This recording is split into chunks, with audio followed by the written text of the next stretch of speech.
Hello. Hello. Going to start in a few moments. Just let you all get settled. Because I'd like to welcome you all to the School for Scandal.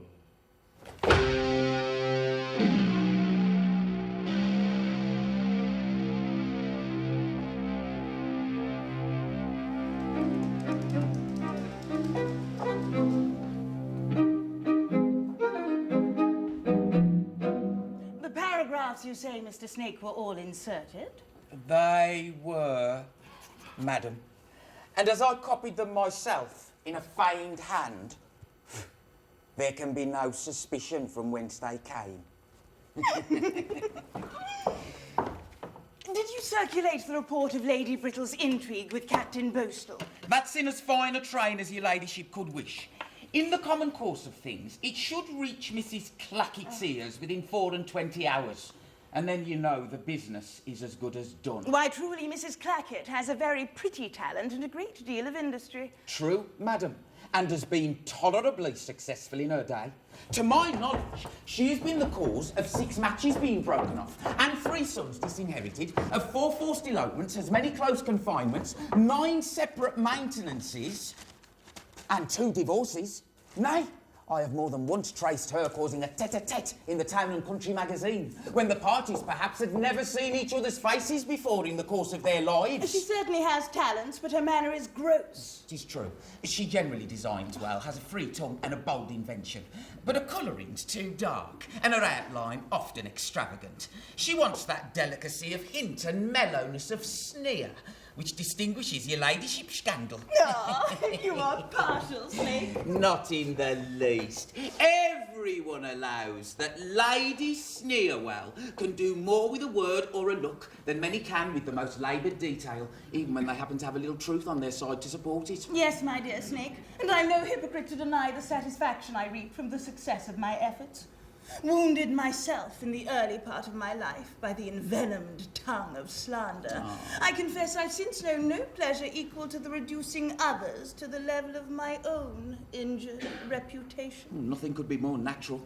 But, Lady Sneerwell, there is one affair in which you have recently employed me, wherein I must confess I am at a loss to guess your motives. I conceive you mean with respect to my neighbour, Sir Peter Teazle, and his family? I do. Here are 2 young men to whom Sir Peter has acted as a kind of guardian since their father's death. The elder, possessing the most amiable character and universally well spoken of. The other, the most dissipated and extravagant young fellow in the kingdom, without friends or character. The former, an avowed admirer of your ladyship and apparently your favourite. The latter, attached to Maria, Sir Peter's ward, and confessedly beloved by her.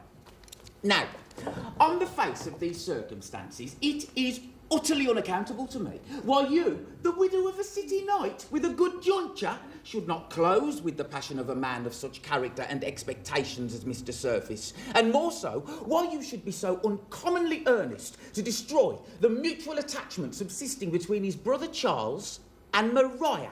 Then at once to unravel this mystery, I must inform you that love has no share whatever in the intercourse between Mr. Surface and me. No? His real attachment is to Maria, or her fortune. But finding in his brother a favoured rival, he's been obliged to mask his pretensions and profit by my assistance. Yet still am I more puzzled why you should interest yourself in his success. Oh, heavens! How dull you are. Cannot you surmise the weakness which I hitherto through shame have concealed, even from you? Must I confess that Charles, that libertine, that extravagant, that bankrupt in fortune and reputation, that he it is for whom I'm thus anxious and malicious, and to gain whom I would sacrifice everything? Now, indeed, your conduct appears consistent. But how came you and Mr. Surface so confidential? For our mutual interest. I have found him out a long time since. I know him to be artful, selfish, and malicious. In short, a sentimental knave. Yet Sir Peter vows he has not his equal in England, and above all, praises him as a man of sentiment. True, and with the assistance of his sentiments and hypocrisy, he has brought him entirely into his interest with regard to Maria. Mr. Surface. Show him up. He generally calls about this time. I don't wonder at people's giving him to me for a lover. My dear Lady Sneerwell, oh, how do you do today?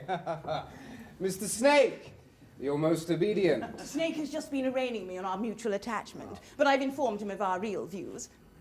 Well, you know how useful he has been to us, and believe me, the confidence is not ill-placed. Madam, it is impossible for me to suspect a man of Mr. Snake's sensibility and discernment. Well, no compliments now. But tell me when you saw your mistress, Mariah, or what is more material to me, your brother. I have not seen either since I left you, but I can inform you that they never meet. Now, some of your stories have taken a good effect on Mariah. Oh, my dear Snake, the merit of this belongs to you. But do your brother's distresses increase? Oh, every hour. I am told he has had another execution in the house yesterday. In short, his dissipation and extravagance exceed anything I've ever heard of. Poor Charles. Oh, true, madam. Notwithstanding his vices, one can't help feeling for him. Aye, poor Charles. I'm sure I wish it were in my power to be of any essential service to him. For the man who does not share in the distresses of a brother, even though merited by his own misconduct, deserves... Oh, lad, you're going to be moral and forget that you're among friends. Oh, egad, that's true. I'll keep that sentiment till I see Sir Peter. However, it certainly is a charity to rescue Mariah from such a libertine, who, if he is to be reclaimed, can be so only by a person of your ladyship's superior accomplishments and understanding. I do believe Lady Sneerwell. Here's company coming. I'll go and copy the letter I mentioned to you. Mr. Surface. You're most obedient. Oh, sir, you're very devoted. Ha. Lady Sneerwell, I'm very sorry you've put any further confidence in that fellow. Why so? I have lately detected him in a frequent conference with old Rowley, who was formerly my father's steward, and has never, you know, been a friend of mine. And do you think he would betray us? Oh, nothing more likely. Take my word for it, Lady Sneerwell. That fellow hasn't virtue enough to be faithful even to his own villainy. Ah, Mariah! Mariah, my dear, how do you do? What's the matter? Oh, there is that disagreeable lover of mine, Sir Benjamin Backbite, has just arrived at my guardians with his odious Uncle Crabtree, so I slipped out and run hither to avoid them. Is that all? If my brother Charles had been of the party, ma'am, perhaps you would not have been so much alarmed. Nay, now you're severe. For I dare swear the truth of the matter is Mariah heard you were here. Oh. But, my dear, what has Sir Benjamin done that you should avoid him so? Oh, he has done nothing, but as for what he has said, his conversation is a perpetual libel on all his acquaintance. Aye, and the worst of it is there is no advantage in not knowing him, for he'll abuse a stranger just as soon as his best friend, and his uncle's as bad. Nay, but we should make allowance. Sir Benjamin is a wit and a poet. For my part, I own, madam, wit loses its respect with me when I see it in company with malice. What do you think, Mr. Surface? Oh, certainly, madam. To smile at the jest which plants a thorn in another's breast is to become a principal in the mischief. For sure. There's no possibility of being witty without a little ill nature. The malice of the good thing is the barb that makes it stick. What's your opinion, Mr. Surface? To be sure, madam, that conversation where the spirit of raillery is suppressed shall ever appear tedious and insipid. Well, I'll not debate how far scandal may be allowable, but in a man I'm sure it is always contemptible. We have pride, envy, rivalship, and 1,000 motives to depreciate each other. But the male slanderer must have the cowardice of a woman before he can traduce one. Madam, Mrs. Canter is below, and if your ladyship's at leisure, will leave her carriage. Beg her to walk in. Now, Mariah, here's a character to your taste. Although Mrs. Canter's a little talkative, everybody allows her to be the best-natured and best sort of woman. Yes, with a very gross affectation of good nature and benevolence. She does more mischief than the direct malice of old Crabtree. Faith is very true, Lady Sneerwell. Whenever I hear the current running against the characters of my friends, I never think them in such danger as when candour undertakes their defence. Here she comes. My dear Lady Sneerwell, how have you been this century? Mr. Surface, what news do you hear? Though indeed it is no matter, for I think one hears nothing else but scandal. Just so indeed, ma'am. Mariah, child. What, is the whole affair off between you and Charles? His extravagance, I presume. The town talks of nothing else. Oh, I'm very sorry, ma'am, that the town has so little to do. True, child. But there is no stopping people's tongues. I own I was hurt to hear it, as indeed I was to learn from the same quarter that your guardian, Sir Peter and Lady Teazle, have not agreed lately as well as could be wished. It's strangely impertinent for people to busy themselves, sir. Very true, child, but what's to be done? People will talk, there's no preventing it. Why, it was but yesterday I was told that Miss Gadabout had eloped with Sir Filigree Flirt. But Lord, there is no minding what one hears, though to be sure I had this from very good authority. And such reports are highly scandalous. So they are, child. Shameful, shameful. But the world is so censorious. No character escapes. Like now, who would have suspected your friend, Miss Prim, of an indiscretion?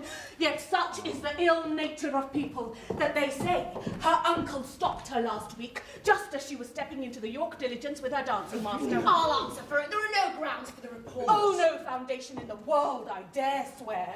No more, probably, than for the story circulated last month of Mrs. Festino's affair with Colonel Casino, though to be sure, that matter was never rightly cleared up. The license of invention some people take is monstrous indeed. 'Tis so, but in my opinion, those who report such things are equally culpable. To be sure they are. Tale bearers are as bad as the tale makers. 'Tis an old observation and a very true one. But what's to be done? As I said before, how will you prevent people from talking? Today, Mrs. Clackett assured me Mr. and Mrs. Honeymoon were at last become mere man and wife, like the rest of their acquaintances. She likewise hinted that a certain widow in the next street had got rid of her dropsy and recovered her shape in the most surprising manner. And at the same time, Miss Tattle, who was by, affirmed that Lord Buffalo had discovered his lady in a house of no extraordinary fame, and that Sir Harry Bouquet and Tom Sauter were to measure swords on a similar provocation. But Lord, do you think I would report these things? Oh, no. No. Tale bearers, as I said before, are just as bad as the tale makers.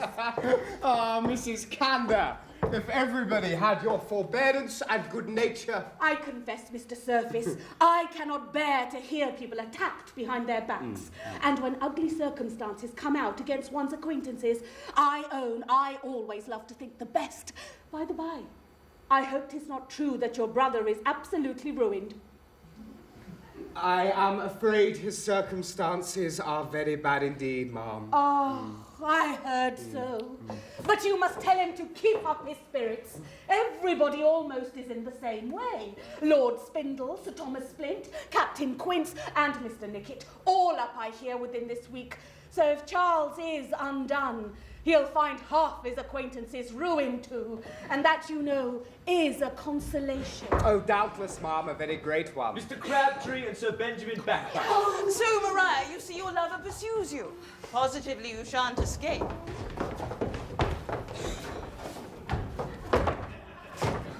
Lady Sneerwell, I kiss your hands.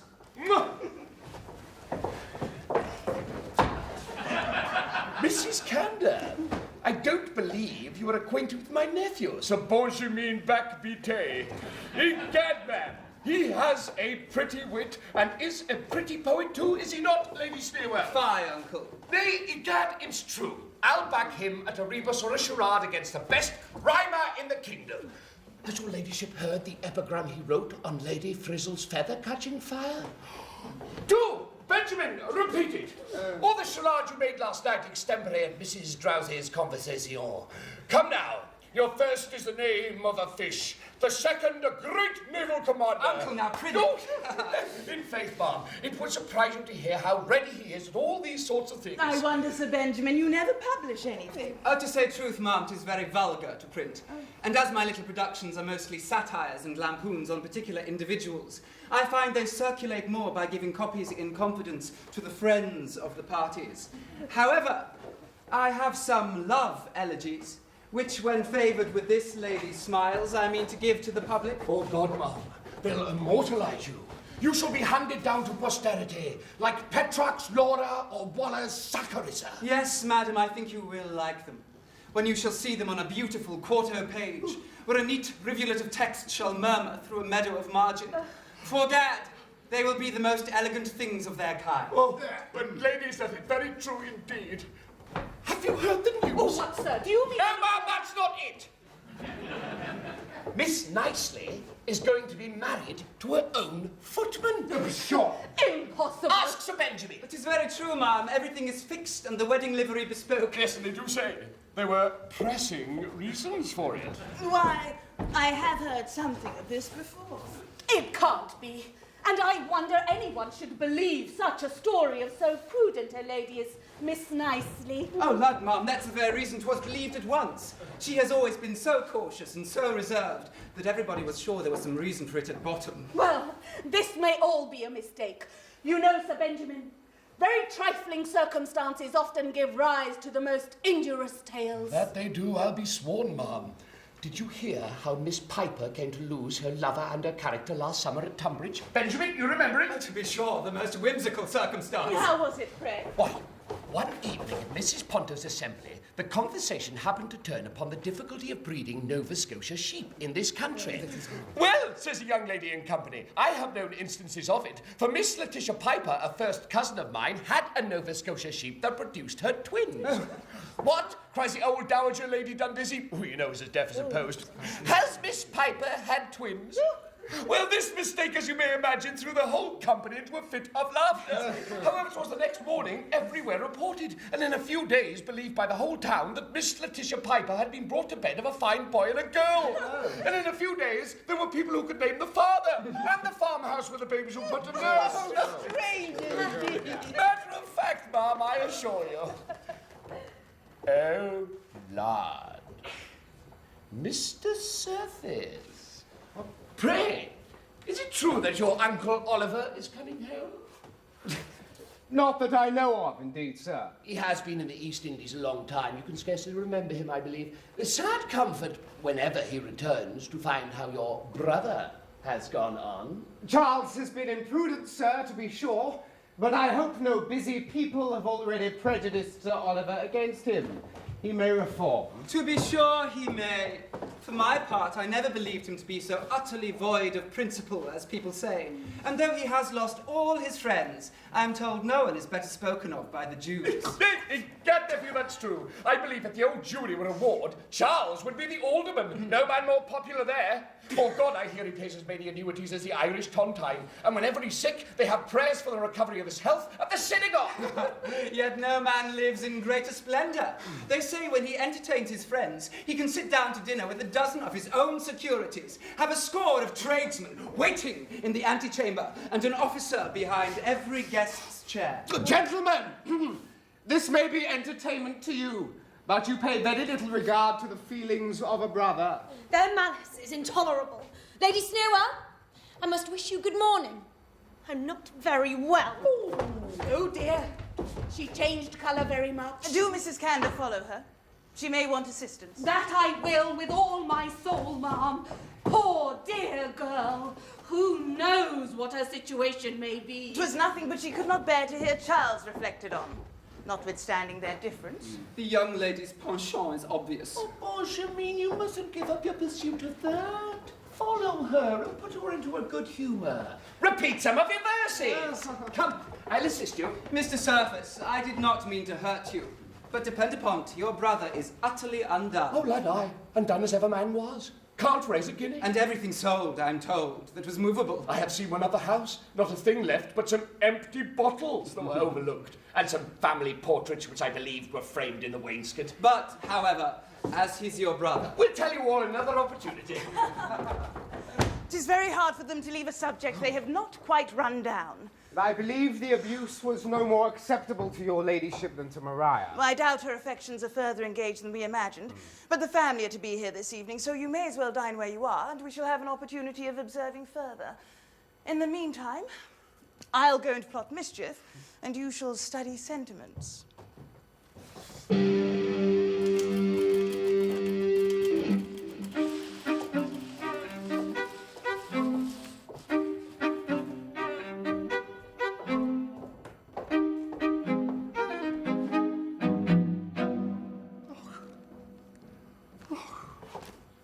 When an old bachelor takes a young wife, what is he to expect? It is now 6 months since Lady Teazle made me the happiest of men. and I have been the miserablest dog ever since. We tiffed a little going to the church and came to a quarrel before the bells had done ringing. I was more than once nearly choked with gall during the honeymoon and had lost all comfort in life before my friends had done wishing me joy. And yet I chose, with caution, a girl bred wholly in the country, who never knew luxury beyond one silk gown, nor dissipation above the annual gala of a race ball. Yet now she plays her part in all the extravagant fopperies of the fashion and the town with as ready a grace as if she had never seen a bush or a grass plat out of Grosvenor Square. I am sneered at by my old acquaintance, paragraphed in the newspapers. She dissipates my fortune and contradicts all my humours. Yet the worst of it is, I doubt I love her, or I should never bear all this. However, I'll never be weak enough to own it. Oh, Sir Peter, your servant. How is it with you, sir? Very bad, Master Rowley, very bad. I meet with nothing but crosses and vexations. What can have happened to trouble you since yesterday? A good question to a married man. Oh, nay, I'm sure your lady, Sir Peter, can't be the cause of your uneasiness. Why, has anyone told you she was dead? Come, Sir Peter, you love her. Notwithstanding your tempers do not exactly agree. But the fault is entirely hers, Master Rowley. I myself am the sweetest-tempered man alive, and hate a teasing temper, and so I tell her 100 times a day. Indeed. Aye, and what is even very more extraordinary, in all our little disputes, she is always in the wrong. And Lady Sneerwell and that set she meets at her house only encourage the perverseness of her disposition. And then, to complete my vexations, Maria, my ward, whom I ought to have the power of a father over, is determined to turn rebel too, and absolutely refuses the man I have long resolved on for her husband, meaning, I suppose, to bestow herself upon his profligate brother. You know, Sir Peter, I have always taken the liberty to differ with you on the subject of these two young gentlemen. I only wish you may not be deceived on your opinion of the elder. As for Charles, my life font, he will retrieve his errors yet. Their worthy father, once my honoured master, was at his years nearly as wild as Spark. Yet when he died, he did not leave a more benevolent heart to lament his loss. You are wrong, Master Rowley. On their father's death, you know I acted as a kind of guardian to them both, until their uncle Sir Oliver's Eastern liberality gave them an early independence. Of course, no person had more opportunities of judging of their hearts, and I was never mistaken in my life. Now, Joseph is indeed a model for the young men of the age. He is a man of sentiment, and he acts up to those sentiments he professes. But the other, take my word for it, if he has any grains of virtue by descent, then he has dissipated them along with the rest of his inheritance. Oh, my old friend Sir Oliver will be deeply mortified when he sees how part of his bounty has been misapplied. I am sorry to find you so violent against the young man, because this may be the most critical period of his fortune. I came hither with news that will surprise you. What? Let me hear. Sir Oliver is arrived and at this moment in town. Oh, you astonish me. I thought you did not expect him this month. Oh, I did not, but his passage has been remarkably quick. Oh, egad. I shall rejoice to see my old friend again. It is 16 years since we met. Oh, we have had many a day together. Oh, but does he still enjoin us not to inform his nephews of his arrival? Most strictly. He means, before it is known, to make some trial of their dispositions. Oh, there needs no art to discover their merits. Well, however, he shall have his way. Oh, but pray, does he know I am married? Yes, and will soon wish you joy. What, as one drinks health to a friend in a consumption? Oh, Sir Oliver will laugh at me. We used to rail against matrimony together, and he has remained steady to his text. Oh, however, he shall soon be at my house, though, and I'll give instant instructions for his reception. Oh, but Master Rowley, never drop a word that Lady Teazle and I ever disagree. By no means. For I won't be able to stand Noel's jokes, so I would have him believe, Lord forgive me, that we are a very happy couple. I understand you, but then you must be very careful not to differ while he's in the house with you. Egad, so we must. Oh, but that's impossible. Oh, Master Rowley. When an old bachelor marries a young wife, he deserves... Oh, no. No. The crime carries the punishment along with it.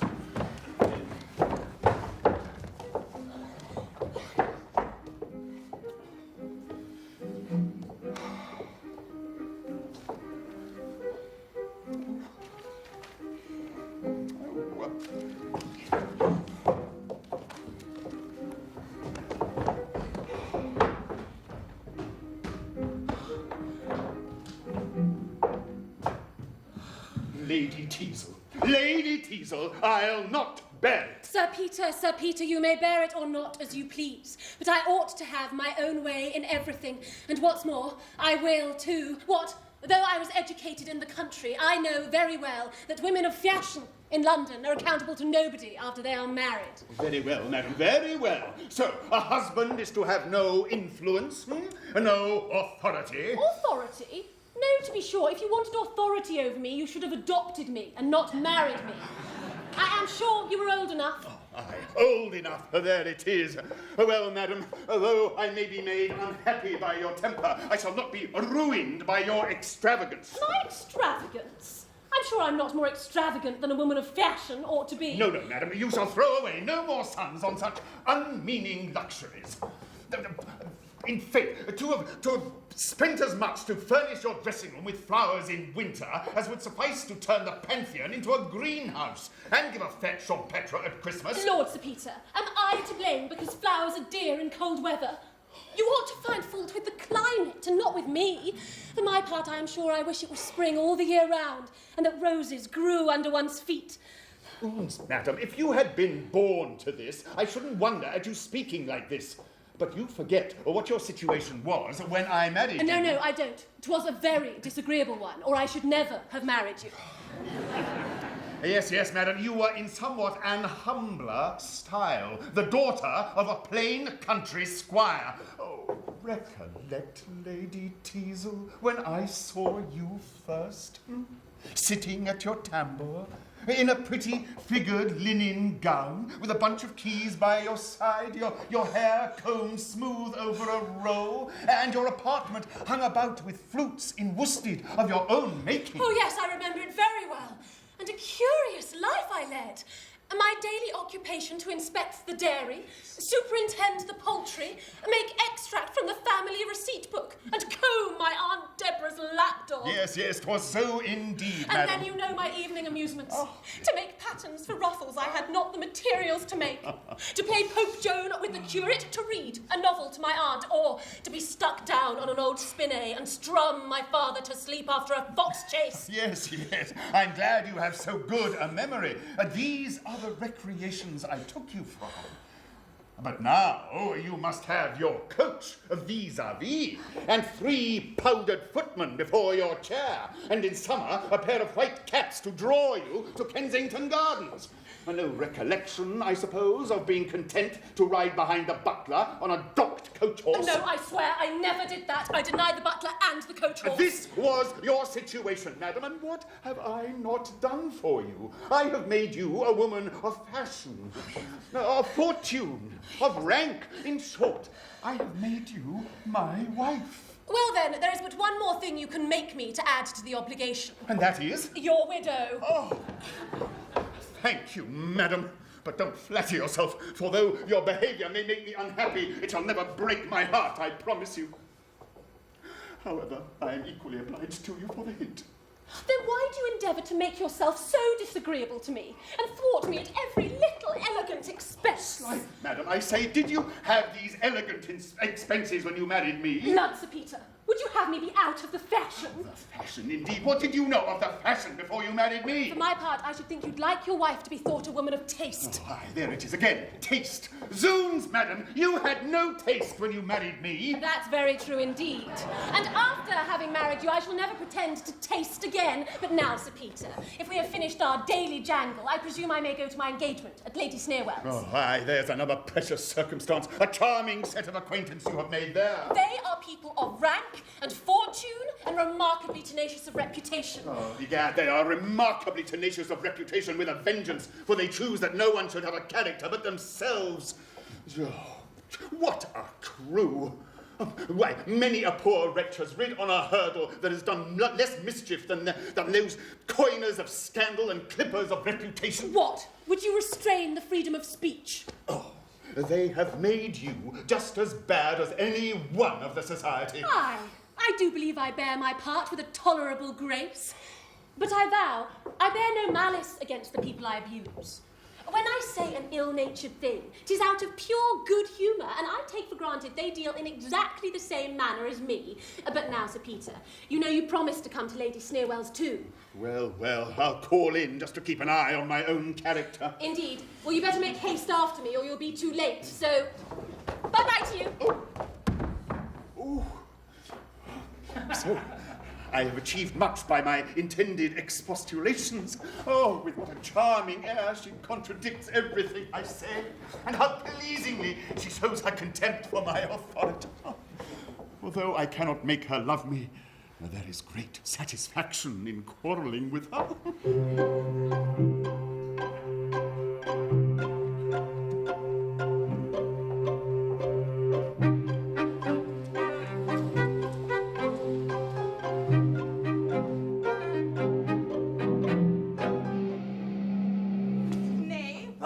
We will hear it. Oh, yes, the epigram, by all means. Plague on't, uncle, 'tis a mere nonsense. No, for gad, very clever for an extempore. But, ladies, you should be acquainted with the circumstance. You must know that one day last week, as Lady Betty Curricle was taking the dust in Hyde Park in a sort of duodecimo phaeton, she desired me to write some verses on her ponies, upon which I took out my pocketbook and in one moment produced the following.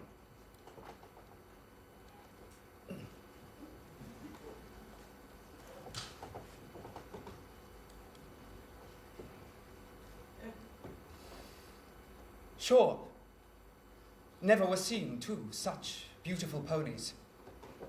Other horses are clowns, and these macaronis. Nay, to give 'em this title, I'm sure, isn't wrong. Their legs are so slim, and their tails are so long. There, ladies, done in the smack of a whip. And on horseback, too. Oh, a very Phoebus mounted indeed, Sir Benjamin. Oh, dear sir, trifles, trifles. I must have a copy. Of course. Lady Teazle and Miss Maria.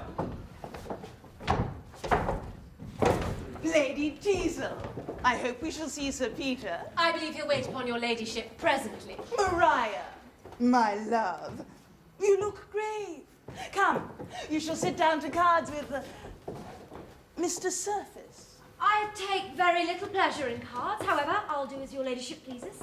I'm surprised Mr. Surface should choose to sit down with her. I thought he would have embraced this opportunity of speaking to me before Sir Peter came. Now I'll die, but you are so censorious. I'll forswear your society. What's the matter, Mrs. Canter? They'll not allow our friend Miss Vermillion to be handsome. Oh, surely she's a pretty woman. I'm very glad you think so, Mum. She has a charming, fresh colour. Aye, when it is fresh put on. Oh, my! I'll swear her colour is natural. I have seen it come and go. I dare swear you have, Mum. It goes overnight and comes again in the morning. Oh, how I hate to hear you talk so. But surely, then, her sister is or was very handsome. Who, Mrs. Evergreen? Oh, lad, she's 56 if she's an owl. Oh, positively now, you wrong her. 52 or 53 at the utmost, and I don't think she looks more. Ah, there is no judging by her looks unless one could see her face. Well, if Mrs. Evergreen does take some pains to repair the ravages of time, you must allow she effects it with great ingenuity. And surely that's better than the careless manner in which the widow Ochre corks her wrinkles. Nay, now, Lady Sneerwell, you are severe upon the widow. Come, it is not that she paints so ill, but when she has finished her face, she joins it on so badly to her neck that she looks like a mended statue, in which the connoisseur sees at once that the head's modern, though the trunk's antique. Oh, well said, nephew! Well, you make me laugh, but I vow I hate you for it. Oh, what do you think of Miss Simper? Oh, why, she has very pretty teeth. Aye, and on that account, when when she is neither speaking nor laughing, which very seldom happens, she never absolutely shuts her mouth, but leaves it on a jar, as it were. How can you be so ill-natured? And nay, I'll allow even that's better than the pains Mrs. Prim takes to conceal her losses in front. Why, she draws her mouth till it positively resembles the aperture of a pause box, and her words appear to slide out sideways. Very well, Lady Teasel. I see you can be a little severe. In defence of a friend, it is but justice. Oh, but here comes Sir Peter to spoil our pleasantry. Ladies, your most obedient. Mercy, the whole set is here. A character dead at every word, I suppose. I am rejoiced you are come, Sir Peter. They have been so censorious.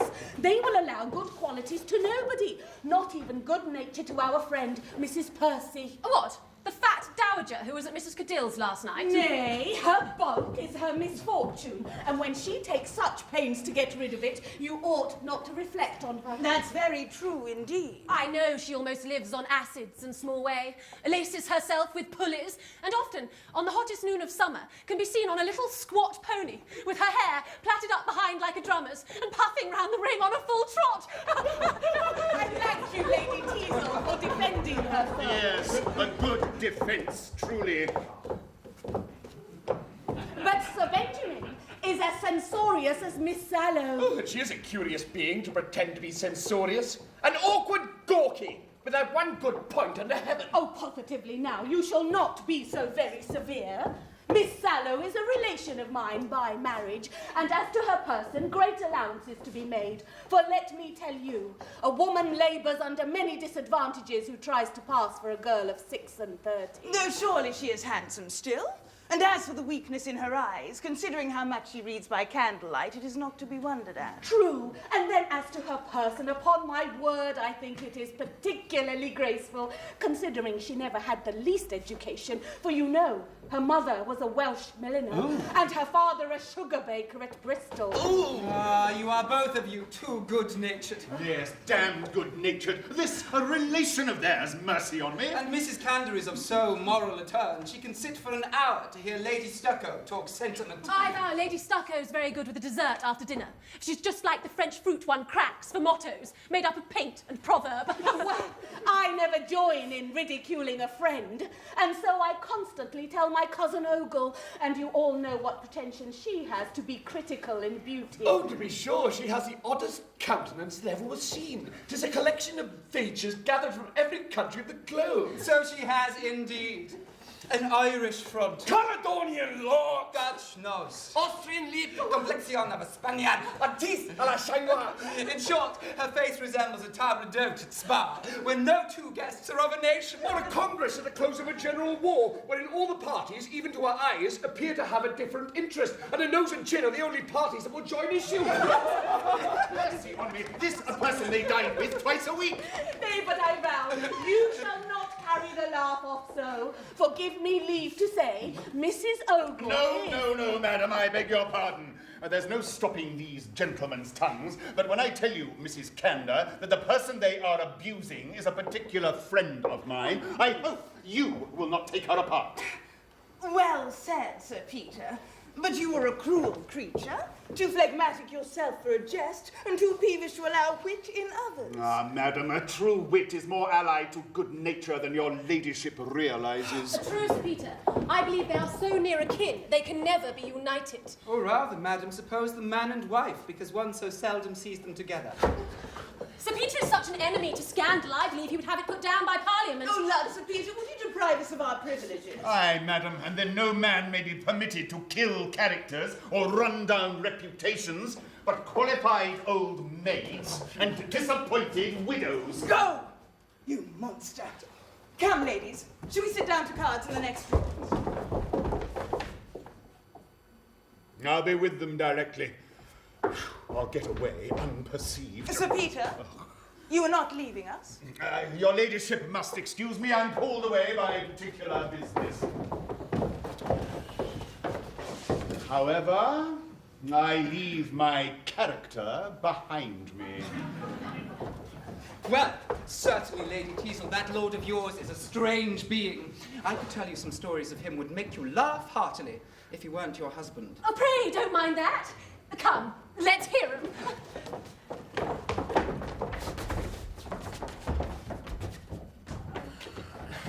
Maria, I see you take no satisfaction in this society. How is it possible I should? If to raise malicious smiles at the infirmities and misfortunes of those who have never injured us be the province of wit or humour, heaven grant me a double portion of dullness. Yet they appear more ill-natured than they are. They have no malice at heart. And is their conduct still more contemptible? For in my opinion, nothing could excuse the intemperance of their tongues but a natural and ungovernable bitterness of mind. But can you, Maria, feel lust for others and be unkind to me alone? Is hope to be denied the tenderest passion? Why will you distress me by renewing this subject? Oh, Maria, you would not treat me thus and oppose your guardian, Sir Peter's wishes, but that I see that profligate Charles is still a favoured rival. Ungenerously urged. But whatever my sentiments of that unfortunate young man are, be assured, I shall not feel more bound to give him up because his distresses have lost him the regard even of a brother. Oh, nay, but Maria, do not leave me with a frown.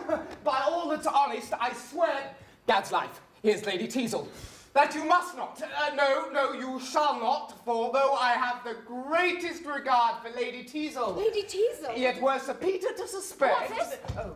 Do you take her for me? A child? You're wanted in the next room. What's all this? Pray? Oh, madam, the most unlucky circumstance in nature. Maria has somehow suspected the tender concern which I have for your happiness, and threatened to acquaint Sir Peter with her suspicions. And I was just endeavouring to reason with her when you came in. Indeed, but you seem to adopt a very tender method of reasoning. Do you usually argue on your knees? Oh, she's a child. And I thought a little bombast. But, Lady Teazle, when are you to give me your judgment on my library, as you promised? No, I begin to think it would be a little imprudent. And you know I admit you as a lover no further than fashion requires. True, madam, a mere platonic Sissis Bear, what every London wife is entitled to. Certainly one should not be out of the fashion. However, I have so much of my country prejudice left that though Sir Peter's ill humour may vex me ever so, it shall never provoke me to... Well, the only revenge in your power. Well, I applaud your moderation. Go! You're an insinuating wretch. But we will be missed. Let us join the company. But we'd best not be seen together. Well, don't stay. For Maria shan't come to hear any more of your reasoning. I promise you.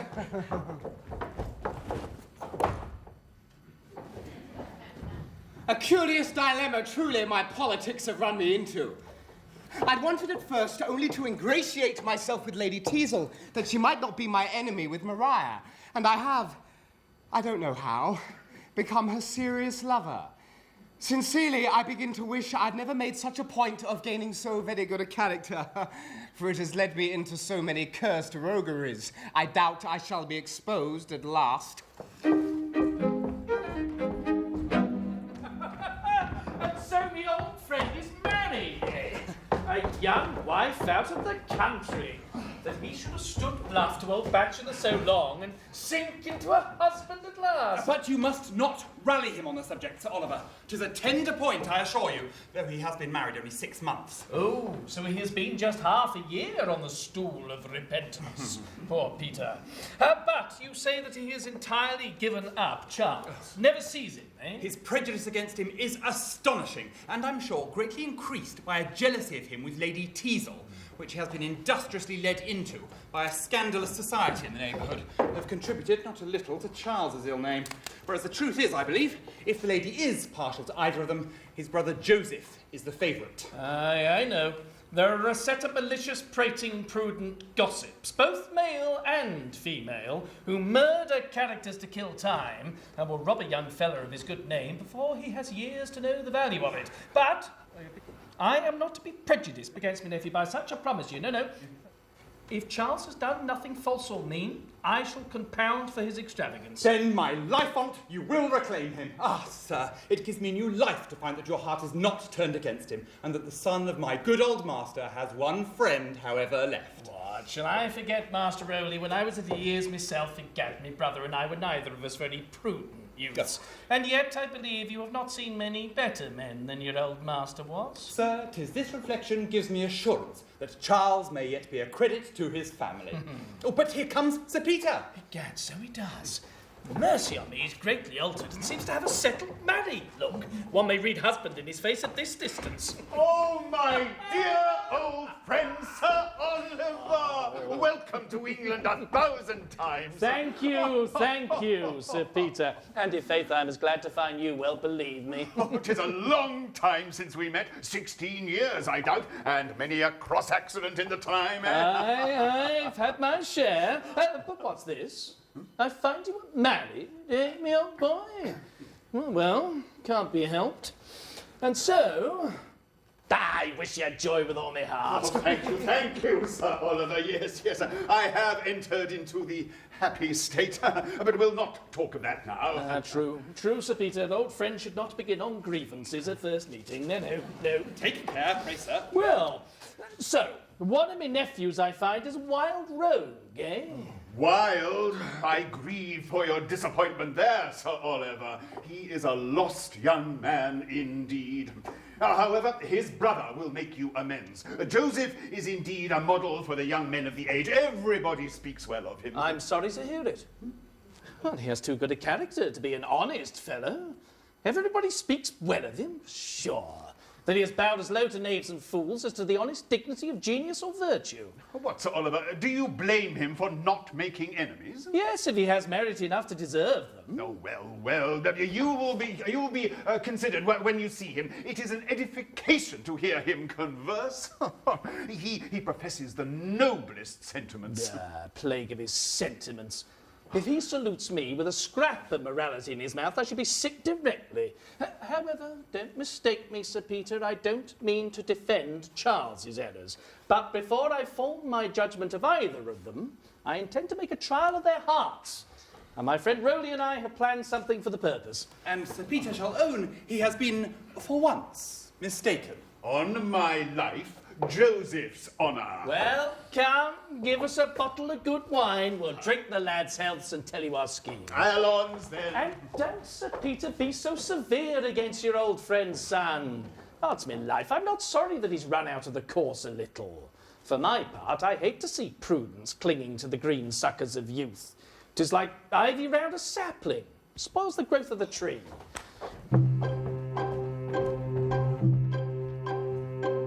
How is this, Rowley? I don't see the jet of your scheme. Why, sir, this Mr. Stanley, whom I was speaking of, is nearly related to them by their mother.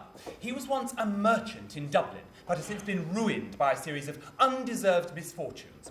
He has applied by letter since his confinement, both to Mr. Surface and to Charles.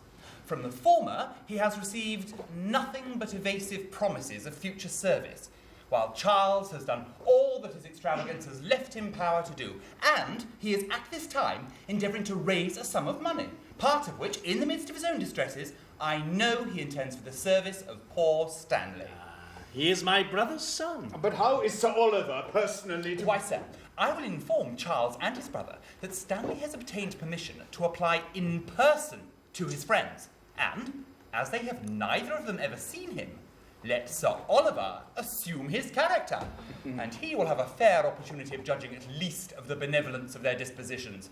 And believe me, sir, you'll find in the youngest brother one who, in the midst of folly and dissipation, has still, as our immortal bard expresses it, a tear for pity and a hand open as day for melting charity. Sure, what signifies his having an open hand, or purse either, when he has nothing left to give? Well, make your trial if you please. But where is this fellow you brought for Sir Oliver to examine relative to Charles's affairs? Below, waiting his commands, and no one can give him better intelligence. This, Sir Oliver, is a friendly Jew who, to do him justice, has done everything in his power to bring your nephew to a proper sense of his extravagance. Well, let us have him in.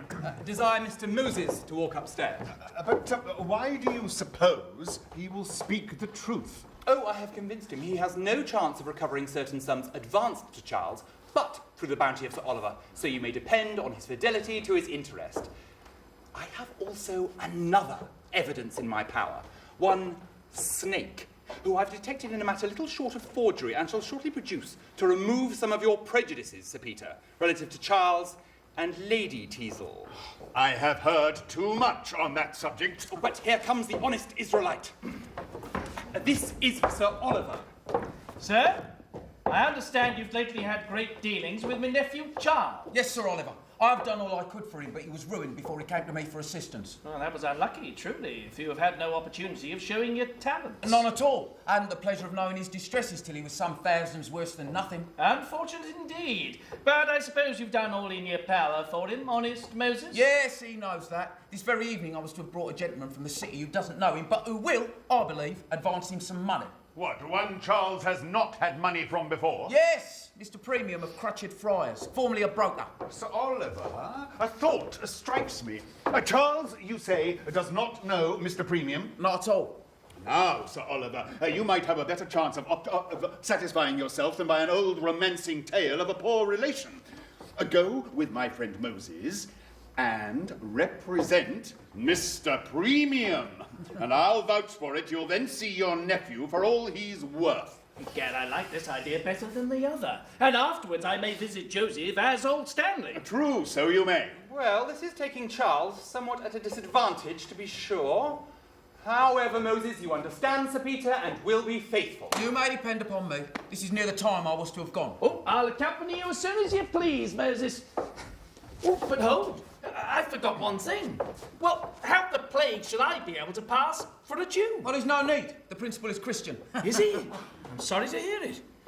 But then again, aren't I rather too smartly dressed to look like a moneylender? Oh, not at all. But it would not be out of character to go in your own carriage, would it, Moses? Not in the least. Well, but how must I talk? There's certainly some cant of usury and mode of treating that I ought to know. There is not a lot to learn. The great point, as I take it, is to be exorbitant enough in your demands. Hey, Moses? Yes, that's a very great point. I'll answer for it, I won't be wanting in that. I'll ask him 8 or 10% on the loan at least. If you ask no more than that, you'll be discovered immediately. Oh, what the plague, how much? Well, that depends upon the circumstances. If he appears not very anxious for the supply, you should require only 40 or 50%. But if you find him in great distress and wants the monies very bad, you may ask double. A good, honest trade you're learning, Sir Oliver? Well, truly, I think so, and not unprofitable. Then you know you haven't the monies yourself, but are forced to borrow them for him of a friend. Oh, I borrow it of a friend? Yeah, and your friend is an unconscionable dog. But you can't help it. Oh, my friend is an unconscionable dog, is he? Yeah, and he hasn't the money himself by him, so he's forced to sell stock at a great loss. Oh, he's forced to sell stock, is he? At a great loss, is he? Well, that's very kind of him. Yeah, that's right. Faith, Sir Oliver. Oh, Mr. Premium, I yes, mean. rather. You'll soon be master of the trade. So, and Moses shall give me further instruction as we go together. Well, you haven't much time. Your nephew lives hard by. Oh, never fear. My tutor appears so able that though Charles lived in the next street, it must be my own fault if we're not a complete road before I turned the corner. Come, Moses. So, Sir Oliver will be convinced, I think. You are partial, Rowley, and would have prepared Charles for the other plot. No, upon my word, Sir Peter. Go, bring me this snake, and I'll hear what he has to say presently. I see Maria, and I wish to speak to her. I should be pleased to be convinced that my suspicions of Lady Teazle and Charles were unjust. I have not yet opened my heart on this matter to my dear friend Joseph. I am determined I shall do it. He shall give me his opinion sincerely. Well, child, has Mr. Surface returned with you? No, sir, he was engaged. Oh, so, Maria, do you not reflect, after conversing so long with that amiable gentleman, what returns his partiality for you deserves? Indeed, Sir Peter, your frequent importunity on this subject distresses me extremely. You compel me to declare that I know no man who has ever paid me a particular attention whom I would not prefer to Mr. Surface. So, here's perverseness. No, Maria, 'tis Charles only whom you would prefer. 'Tis evident his vices and follies have won your heart. This is unkind, sir. You know I have obeyed you in neither seeing nor corresponding with him. I've heard enough to convince me he is unworthy my regard. Yet I cannot think it culpable if, while my understanding severely condemns his vices, my heart suggests some pity for his distresses. Well, well, pity him as much as you please, but save your heart and your hand for a worthier object. Never for his brother! Oh, go, perverse and obstinate! But take care, madam. You don't yet know what the authority of a guardian is. Don't compel me to inform you of it. I can only say you shall not have just reason. 'Tis true, by my father's will I am for a short period bound to regard you as his substitute, but must cease to think you so when you would compel me to be miserable. Was ever man so crossed as I am, everything conspiring to fret me? I had not been involved in matrimony more than a fortnight when her father, a hale and hearty man, died on purpose, I believe, for the pleasure of plaguing me with the care of his daughter. Oh, but here comes my helpmate. Oh, she appears in great good humour. Oh, that I could tease her into loving me, though but a little.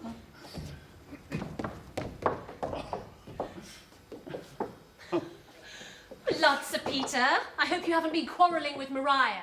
It isn't using me well to be ill-humoured when I am not by.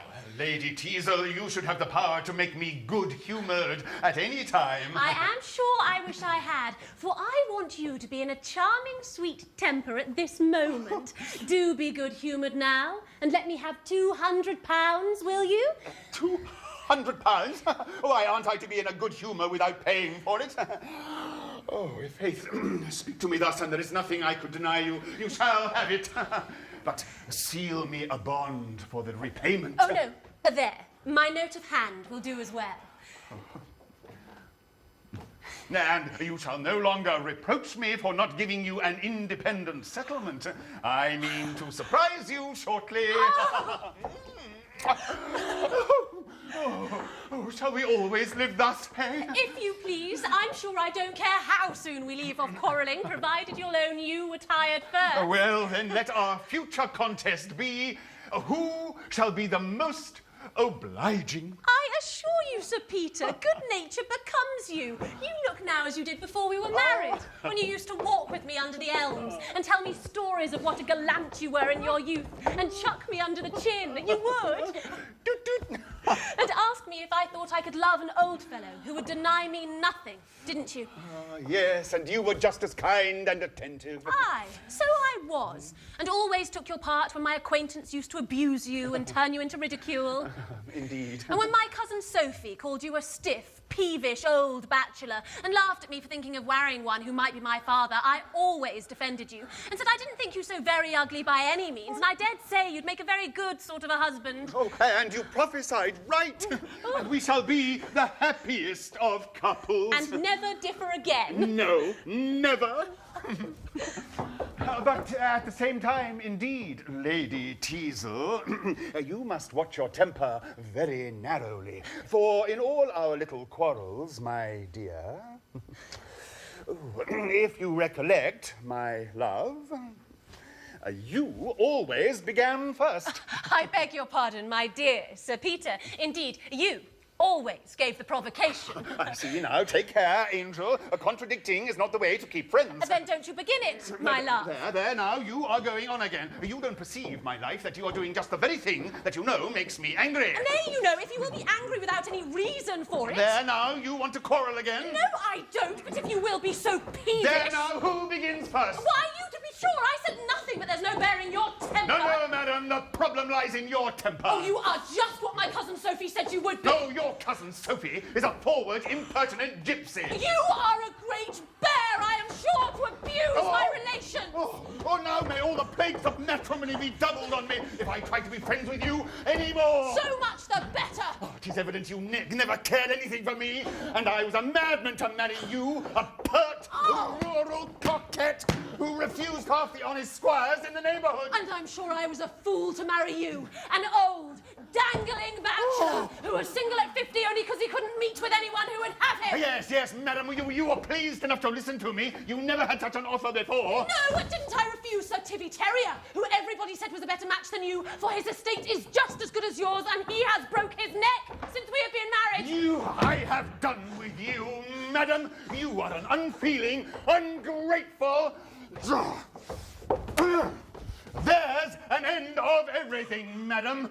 I believe you capable of anything that's bad. Yes, madam, and I now believe the rumours relative to you and Charles, yes, madam, you and Charles, are not without grounds. Take care, Sir Peter. You better not insinuate such a thing. I will not be suspected without cause, I promise you. A separate settlement as soon as you please, or a divorce. I'll make myself an example for the benefit of all old bachelors.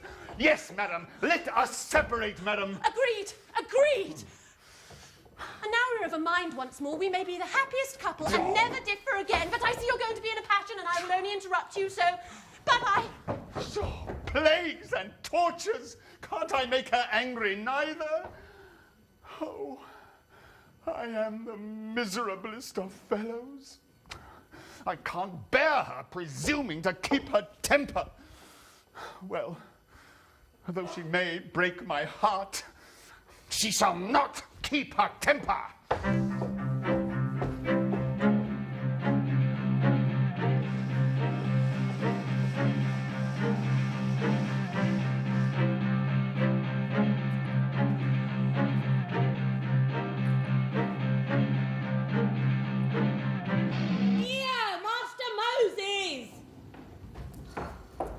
If you'll stay a moment, I'll try whether Mr... what's the gentleman's name? Mr. Moses, what is my name? Mr. Premium. Premium. Very well. To judge by the servants, one wouldn't believe the master was ruined. But sure, this was my brother's house. Yes, sir. Mr. Charles bought it of Mr. Joseph with the furniture, pictures, etc., just as the old gentleman left it. Sir Peter thought it a great piece of extravagance in him. In my mind, the other's economy in selling it to him was more reprehensible by half. The master says you must wait, gentlemen.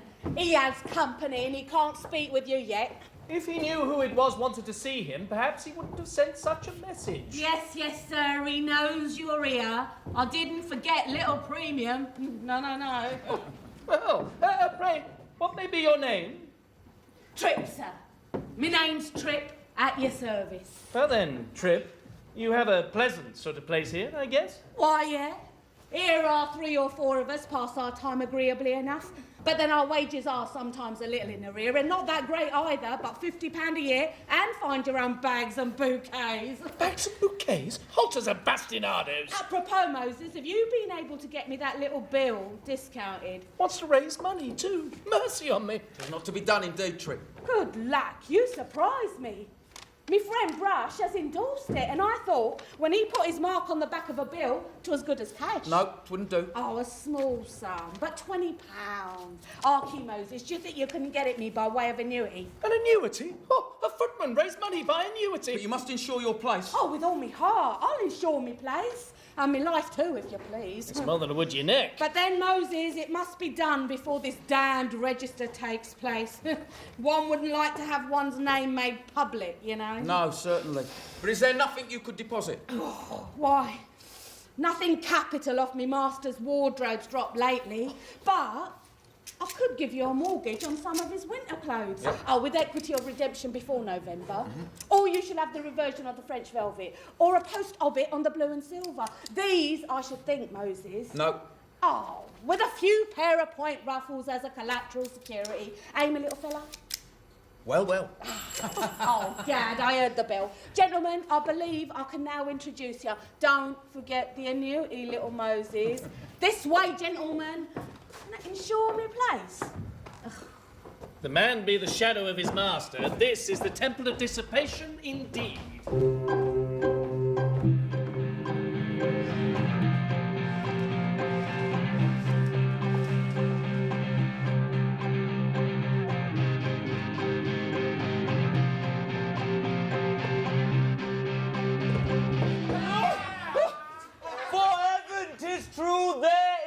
The degeneracy of the age. Many of our acquaintance have taste, spirit, and politeness, but plague on't, They won't drink. So indeed, Charles. They give in to all the substantial luxuries of the table and abstain from nothing but wine and wit. No, certainly society suffers by it intolerably, for now, instead of the social spirit of raillery that used to mantle over a glass of bright burgundy, their conversation has become just like the spa water they drink, which has all the pertness and flatulence of champagne without any of its spirit or flavour. But what are they to do who love play better than wine? True.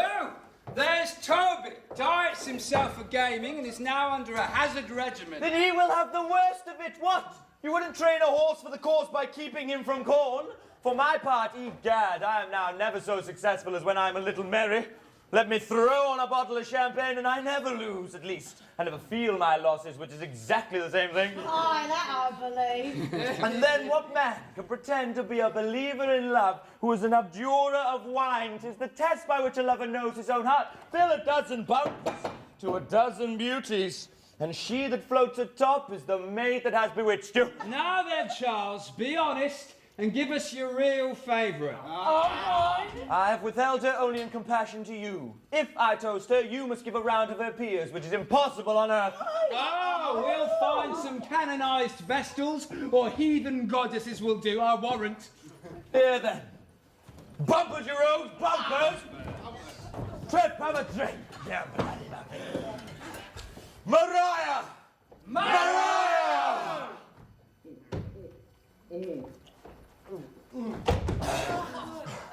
But now, Sir Toby Bumper, beware! We must have beauty superlative. Hey! Never study, Sir Toby, for we'll stand to the toast though your mistress should want an eye. And you know you have a song will excuse you. Egad! So I have. And I'll give him a song instead of the lady. Music!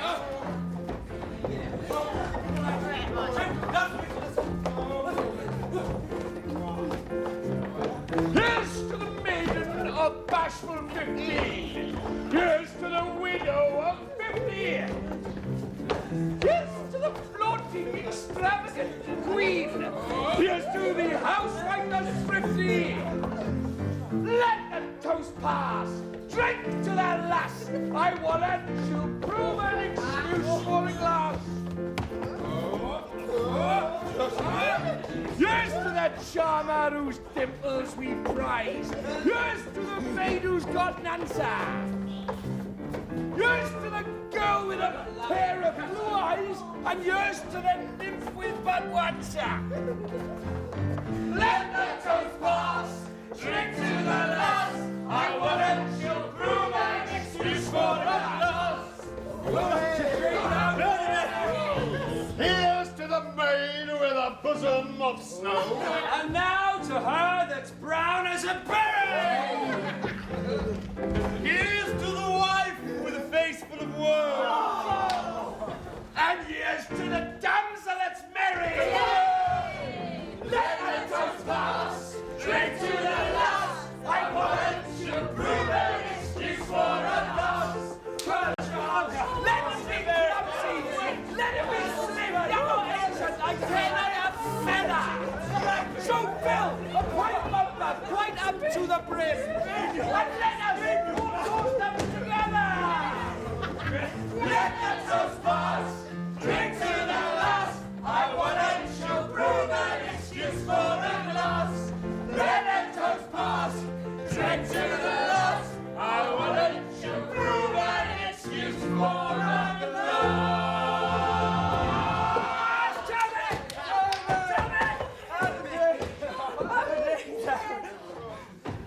Gentlemen, you must excuse me a little careless. Take the chair, will you? Nay, pretty Charles, what now? This is one of your peerless beauties, I suppose. It's dropped in by chance. No, Faith. To tell you the truth, 'tis a Jew and a broker who are come by an appointment. Oh, damn it, let's have the Jew in. I am the broker, by all means. I a Jew and the broker. Egad, with all my heart. Trip, bid the gentleman walk in. Though there's one of them a stranger, I can tell you. Charles, let us give them some generous burgundy and perhaps they'll grow conscientious. To hang them, no. Wine does but draw forth a man's natural qualities, and to make them drink would be to only whet their knavery. Walk in. Pray, Mr. Premium, that is the gentleman's name, isn't it, Moses? Yes, sir. Set chairs, Trip. Sit down, Mr. Premium. Glasses, Trip. Sit down, Moses. Here, Mr. Premium, I'll give you a sentiment. Here is success to usury. Success to usury! Usury!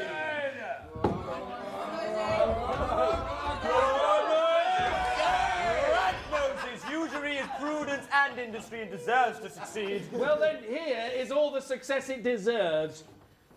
No, Mr. Premium. You have to merge to the toast, and therefore must drink it in a pint bumper. Oh, a pint bumper relish! Oh, pray, sir! Consider Mr. Premium as a gentleman. And therefore loves good wine. Then Moses a quart glass. This is mutiny and I'm contempt of the church. Here, now for it. I'll see justice done to the last drop of my bottle. Hey, gentlemen, I did not expect this usage. No, hang it, careless. You shan't. Mr. Premium's a stranger. Odds, I wish I were well out of this company. Plague on them then. If they won't drink, we'll not sit down with them. Come, Toby. The dice are in the next room. Charles, you'll join us when you finish your business with these gentlemen. I will. Careless. Well, Perhaps I may want you. oh, you know I'm always ready. Word, note, or bond is all the same to me. Sir, this is Mr. Premium, a gentleman of the strictest honour and secrecy, who always performs what he undertakes. Mr. Premium, this is Mr. Charles. Sure have done. Sir, my friend Moses is a very honest fellow, but a little slow at expression. He'll be an hour giving us our titles. Mr. Premium, the plain state of the matter is this. I'm an extravagant young fellow who wants money to borrow. You, I take to be a prudent old fellow who has money to lend. I am blockhead enough to give you 50% sooner than not have it, and you, I presume, are rogue enough to take 100 if you could get it. Now, you see, sir, we are acquainted at once and may proceed to business without further ceremony. Exceeding frank, upon my word. I see, sir, you're not a man of many compliments. Oh, no, sir. Plain dealing in business, I always think best. Sir, I like you the better for it. However, you are mistaken in one thing. I have no money to lend, but I believe I could procure some of a friend. But then he's an unconscionable dog, isn't he, Moses? And must sell stock to accommodate you, mustn't he, Moses? Yes, indeed. You know I always speak the truth and scorn to tell a lie. Right, people that speak the truth generally do, but these are trifles, Mr. Premium. What? I know money isn't to be bought without paying for it. Well, but what security could you give? You have no land, I suppose. Not a molehill nor a twig, but what's in the bow-pots out at the window. Nor any stock, I presume. Nothing but livestock, and that's only a few pointers and ponies. But pray, Mr. Premium, are you acquainted with any of my connections? Why, to say truth, I am. Then you must know I have a devilish rich uncle in the East Indies, Sir Oliver Surface, from whom I have the greatest expectations. That you have a wealthy uncle, I have heard. But how your expectations may turn out is more, I believe, than you can tell. No, there can be no denying it. They tell me I'm a prodigious favourite and that he talks of leaving me everything. Indeed. This is the first I've heard on it. Yes, 'tis just so. Moses knows 'tis true, don't you, Moses? Oh, yes, I'll swear to it. Egad, don't persuade me presently, I'm still at Bengal. Now, I propose, Mr. Premium, if it's agreeable to you, to grant a post-obit on Sir Oliver's life. Oh. Though at the same time, the old fellow's been so liberal to me that I give you my word I should be very sorry to hear anything had happened to him. Not any more than I should, I assure you. But, sir, the bond you mention happens to be just the worst security you could offer me, for I might live to 100 and never recover the principal. What? I suppose you are afraid now that Sir Oliver is too good a life. Oh, no. Though I have heard that he's as hale and healthy as any man of his years in Christendom. There again you are misinformed. No, the climate has hurt him considerably. Poor Uncle Oliver, he breaks the pace, I'm told, and so much altered lately that his nearest relations don't know him. No! So much altered lately, his relations don't know him. That's jolly, Gad. Aha, you're glad to hear that, little Premium. No, indeed I am not. Yes, you are. Ha, you know that mends your chance. But I have heard that Sir Oliver is coming over. Nay, some say he's actually arrived. Pshaw! Sure, I must know better than you whether he's come or not. No, rely on it. He's at this moment at Calcutta. Isn't he, Moses? Oh, yes, certainly. Well, very true. As you say, you must know better than I. Though I have it on pretty good authority, haven't I, Moses? Yes, most undoubted. But, as I understand, you want a few hundreds immediately, is there nothing you would dispose of? Not much indeed. Unless you have a mind to the family pictures. I have a room full of ancestors above, and if you have a taste for old paintings, egad, you shall have them a bargain. Hey, the devil, sure you wouldn't sell your forefathers, would you? Every man of them to the best bidder. But your great-uncles and aunts? Aye, my great-grandfathers and grandmothers too. Now I give him up. Hey, what the plague? Have you no bowels for your own kindred? Odds light, you take me for Shylock in the play, that you would raise money on me in your own flesh and blood? Nay, my little broker, don't be angry. What need you care if you have your money's worth? Well, well, I'll be the purchaser. I think I can dispose of the family. I'll never forgive him this. Never. Come on, Charles! What keeps you? I can't come yet. In faith, we're going to have a sale above here's little premium by all my ancestors. Oh, burn your ancestors. No, he may do that afterwards if he pleases. Stay careless. We want you, egad, you shall be auctioneer. So come along with us. I'll have with you then, if that's the case. I can handle a hammer as well as a dice box. Come, Moses, you shall be appraiser if we want one. Gad's life, little premium, you don't seem to like the business. Ooh, the prodigal. Oh, no, I do. Vastly. Ha ha! I think it a rare joke to sell one's family by auction. Ha ha! To be sure, when a man wants money, where the plague should he get assistance if he can't make free with his own relations?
Up to the conquest. And in my opinion, a goodly collection. Aye, aye, these are done in the true spirit of portrait painting. No volunteer grace or expression. No, the merit of these is the inveterate likeness. All stiff and awkward as the originals.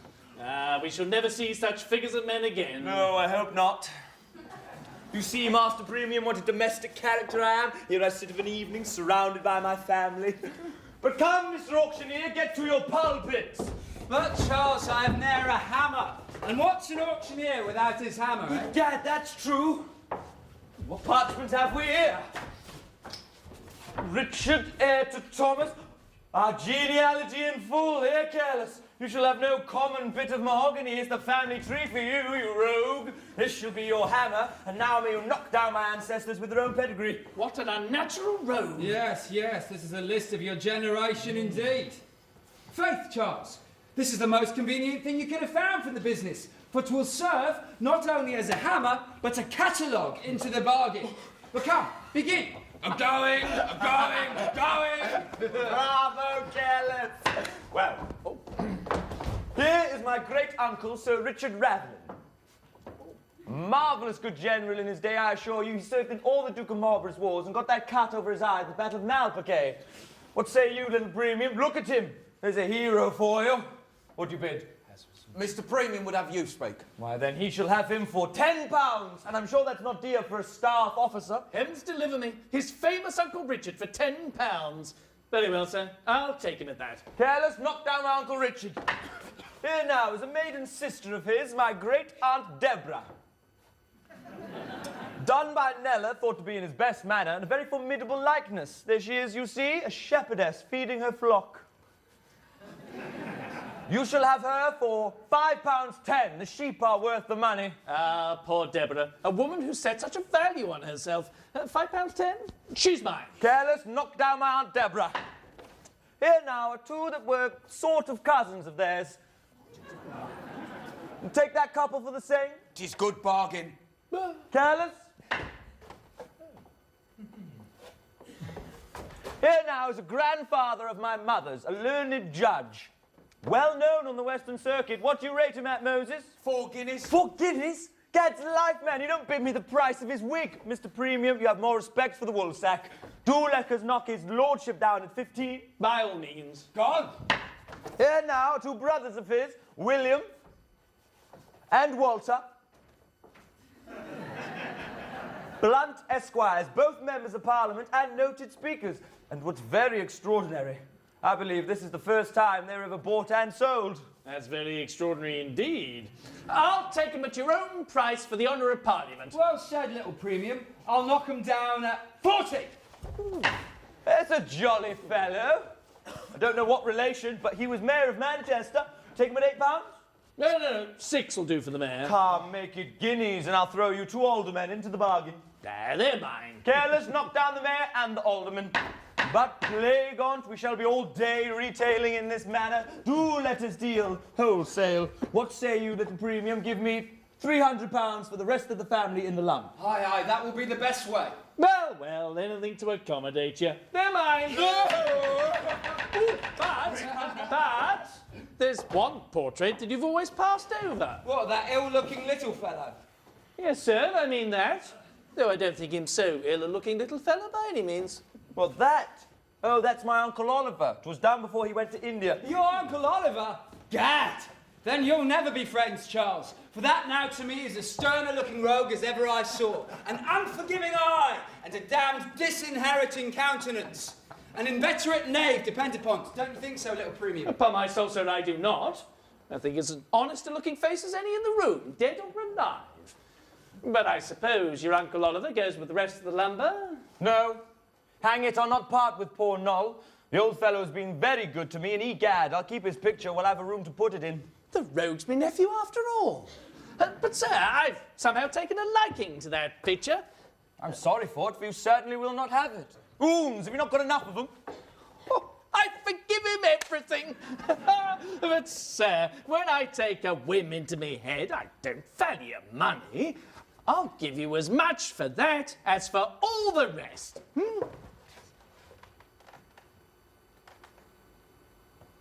Don't tease me, Master Broker. I'll not part with it, and there's an end on't. Oh, how like his father the dog is. Well, I am done. Come, Moses. Ooh, and here is a draft for your son.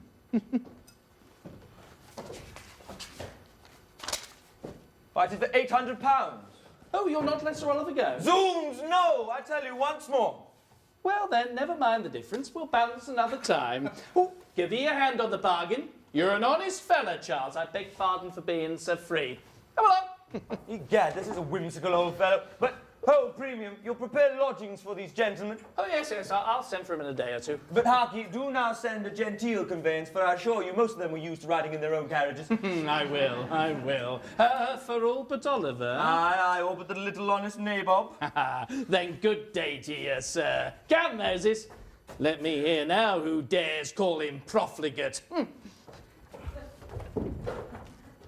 Well, this is the oddest genius of the sort I ever saw. Egad, he's the prince of brokers, I think. I wonder how the devil Moses got acquainted with so honest a fellow. Ah, old Rowley, do careless. Say I'll join the company in a moment. I will. But don't let that old blockhead persuade you to squander any of that money on musty old debts or any other such nonsense. The tradesmen, Charles, are exorbitant fellows. Aye, and paying them is only encouraging them. Nothing else. Aye, never fear. So, this was an odd old fellow. Or heaven. I find one's ancestors more valuable relations than I took them for. Ladies and gentlemen, your most obedient and very grateful humble servant. Ah, old Rowley! Egad! You're just in time to take leave of your old acquaintance. Yes, I heard they were going, but I wonder you can have such spirits under so many distresses. Why, there's the point. My distresses are so many that I can't afford to part with my spirits, but I shall be rich and splenetic all in good time. However, I suppose you are not surprised I am not more sorrowful at parting with so many near relations. To be sure, it is very affecting. But rotten! You see, they never move a muscle, so why should I? There's no making you serious. A moment. Yes, in fact, I am so now here, my honest Rowley here. Get me this change and take £100 of it immediately to old Stanley. £100? Consider only the... Dad's life, man. Don't talk about it. Poor Stanley's wants are pressing. And if you don't make haste, we shall have someone call us a better right to the money. There's the point. I never will cease stunning you with the old proverb... Be just before you're generous. Hey! Why, so I would if I could, but justice is an old lame hobbling beldam, and I can't get her to keep pace with generosity for the soul of me. Yes, Charles, believe me, 1 hour's reflection is all it it is all very true, but hark ye, Rowley, while I have, by heaven I'll give. So, damn your economy. And now for hazard. Charles, you're being impossible.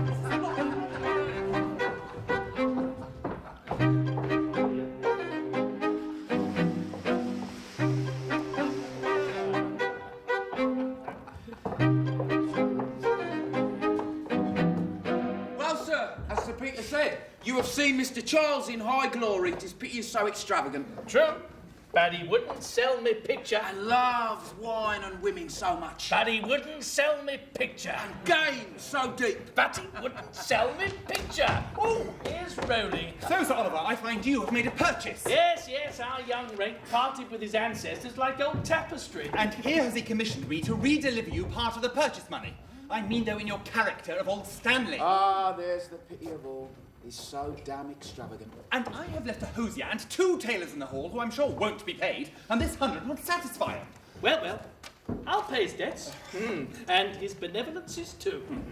But now I am no more a broker, and you can introduce me to the elder brother as old Stanley. Not yet a while. Sir Peter, I know, means to call there at this time. Oh, gentlemen! You... Beg pardon for not showing you out. This way. Moses, a word. There's a fella for you.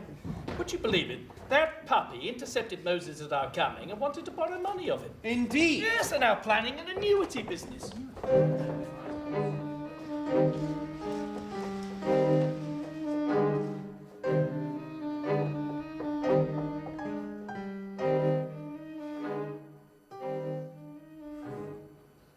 No letter from Lady Teazle. No, sir.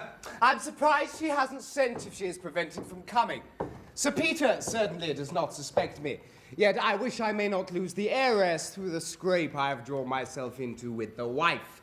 However, Charles's imprudence and bad character are great points in my favour. Sir, I believe that must be Lady Teazle. Hold. See whether it is or not before you go to the door. I have a particular message for you if it should be my brother. 'Tis her ladyship, sir. She always leaves a chair at the milliner's in the next street. Stay, draw that screen before the window. Yes. Hello. My opposite neighbour is a maiden lady of so curious a temper. Yes, that will do. I have a difficult hand to play in this affair. Lady Teazle has lately suspected my views of Maria, but she must by no means be let into that secret. At least, not till I have her more in my power. What? Sentiment in soliloquy? Have you been very impatient now?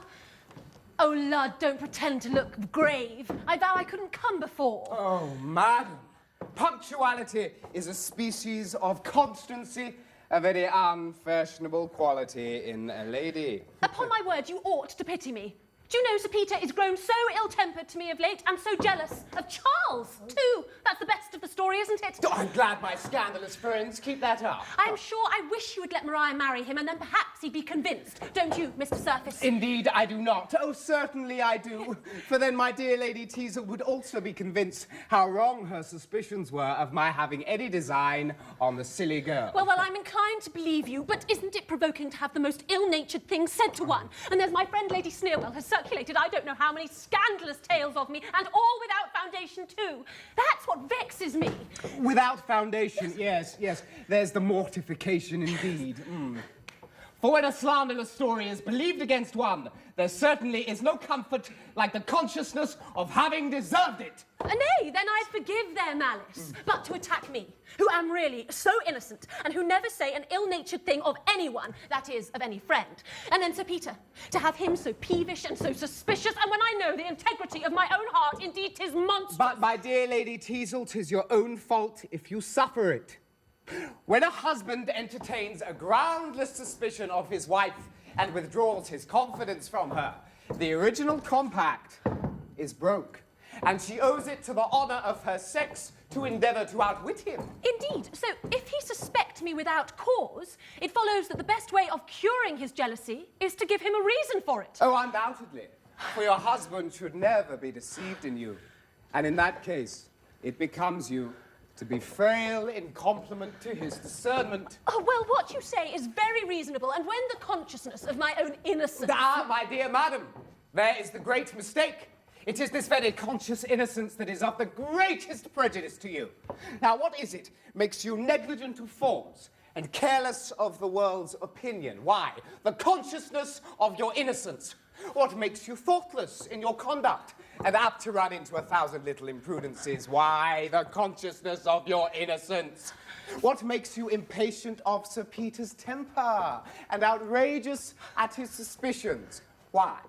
The consciousness of your own innocence. 'Tis very true. Now, my dear Lady Teazle, if you would but once make a trifling faux pas, you can't conceive how cautious you would grow, and how ready to humour and agree with your husband. Do you think so? Oh, I'm sure on't.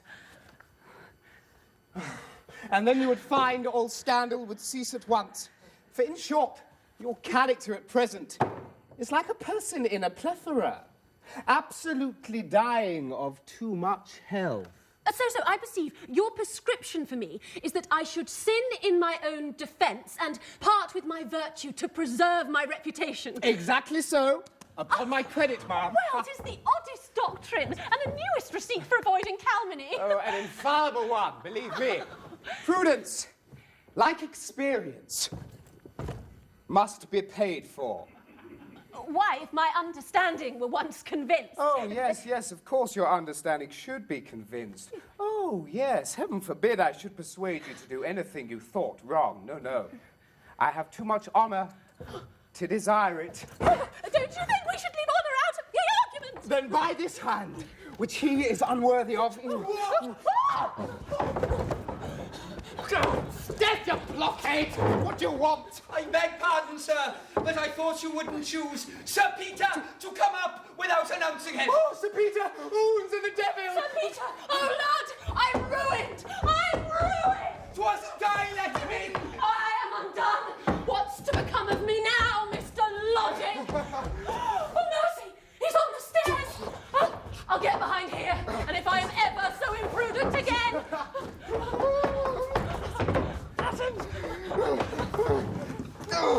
The chair!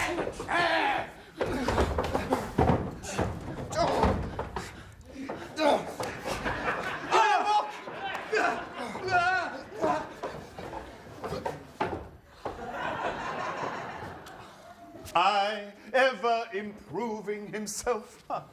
Mr. Surface. Mr. Surface. Oh, my dear Sir Peter, I do beg your pardon. Oh, I've been dozing over a stupid book. Well, I am much obliged to you for this call. You've not been here, I believe, since I fitted up this room. Books, you know, are the only things I'm a coxcomb in. 'Tis very neat indeed. Yes. Well, that's proper. Oh, and even your screen is a source of knowledge, hung, I perceive, with maps. Yes, I find great use in that screen. I dare say you must, certainly, when trying to find anything in a hurry. I ought to hide anything in a hurry either. Well, I have a little private business. You needn't stay.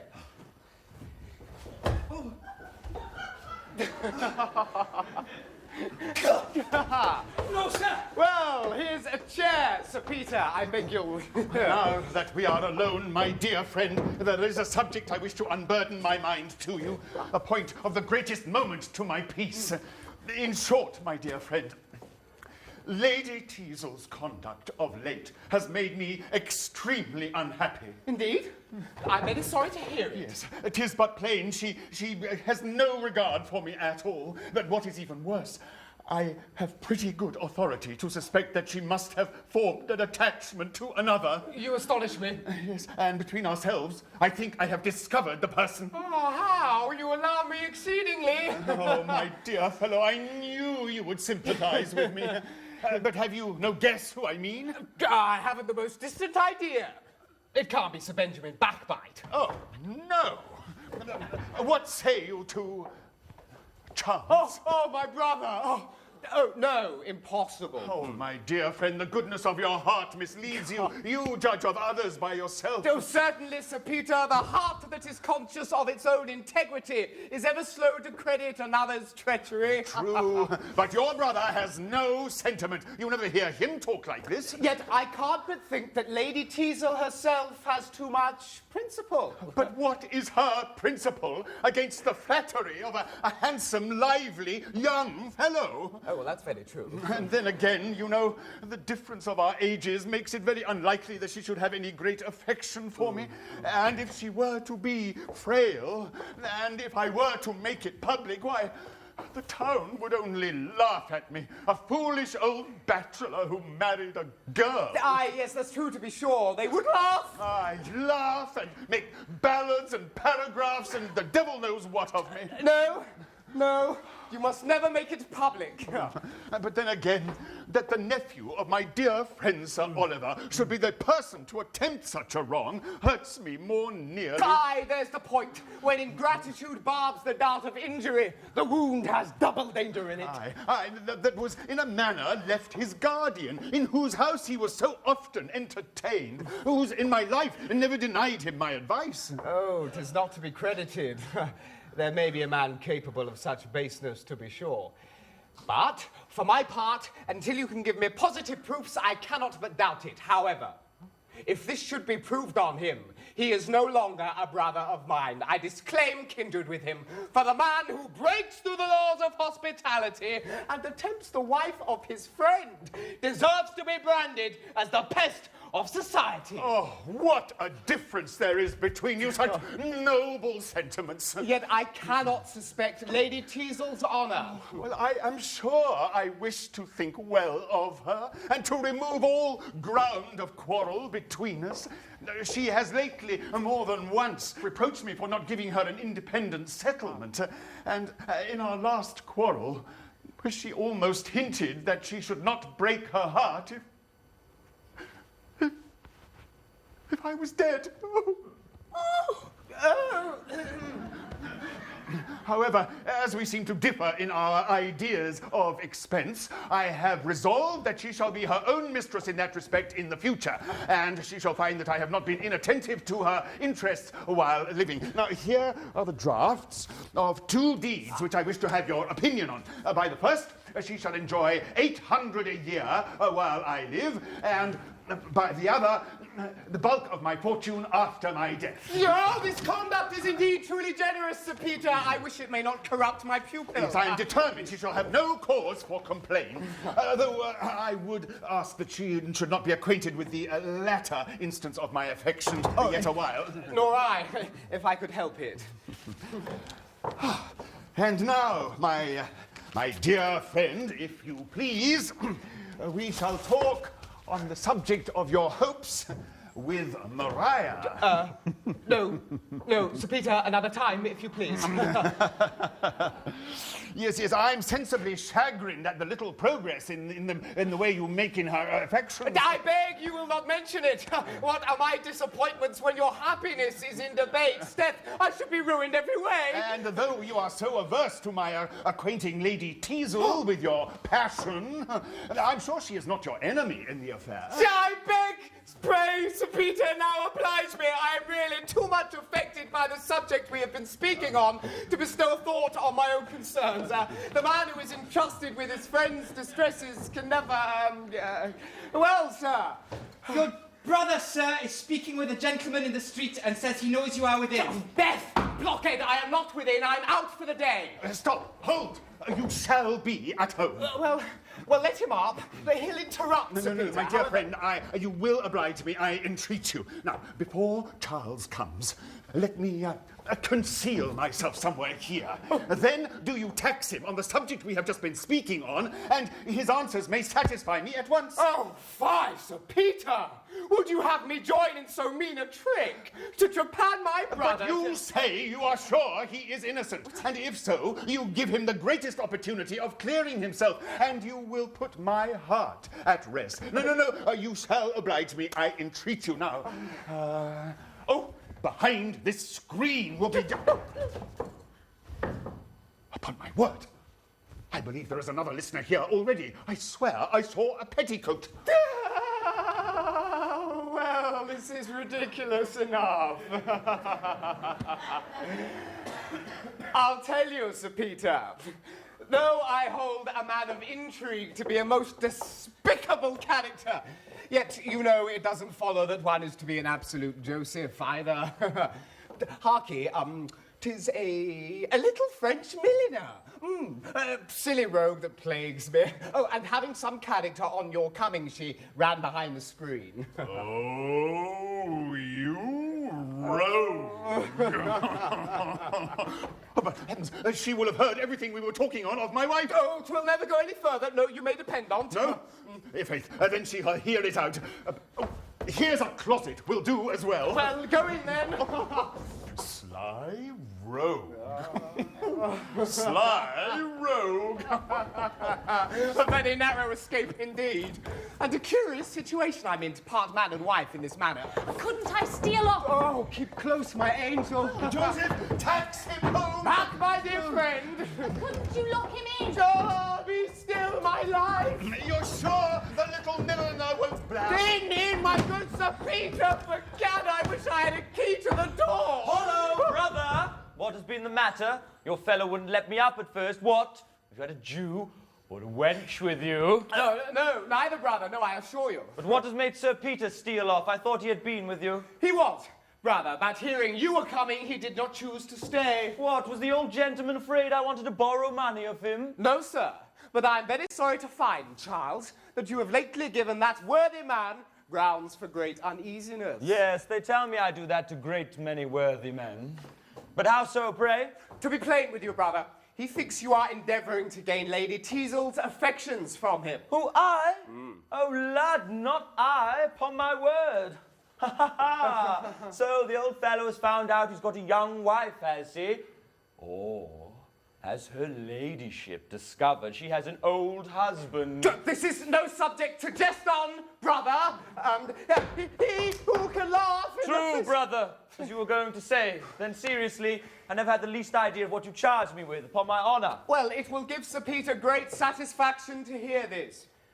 To be sure, I once thought the lady seemed to have taken a fancy, but I give you my word, I never gave her the least encouragement. Besides, you know my attachment to Maria.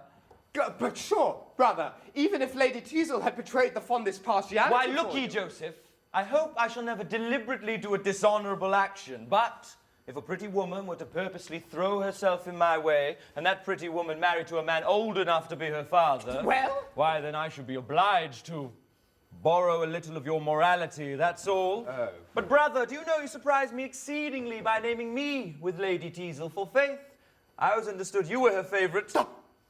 For shame, Charles! This retort is foolish. Nay, I swear I've seen you exchange such significant glances. Nay, sir, this is no jest. Egad, I'm serious. Don't you remember one time when I called Nay, here Charles. and found you together?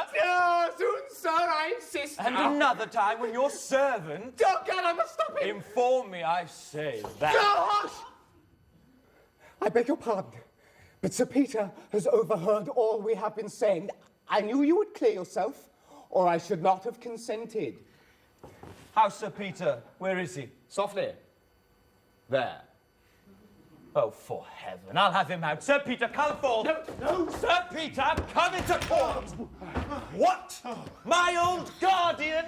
What? Turned inquisitor and take evidence in court? Charles, give me your hand. I believe I have suspected you wrongfully. And don't be angry with Joseph. 'Twas my ploy. Indeed. I acquit you. I promise you I think ne'er so ill of you as I did. What I have heard has given me the greatest satisfaction. Egad, then 'twas lucky you didn't hear it any more, wasn't it, Joseph? Aye, you would have retorted on him. Aye, that was a joke.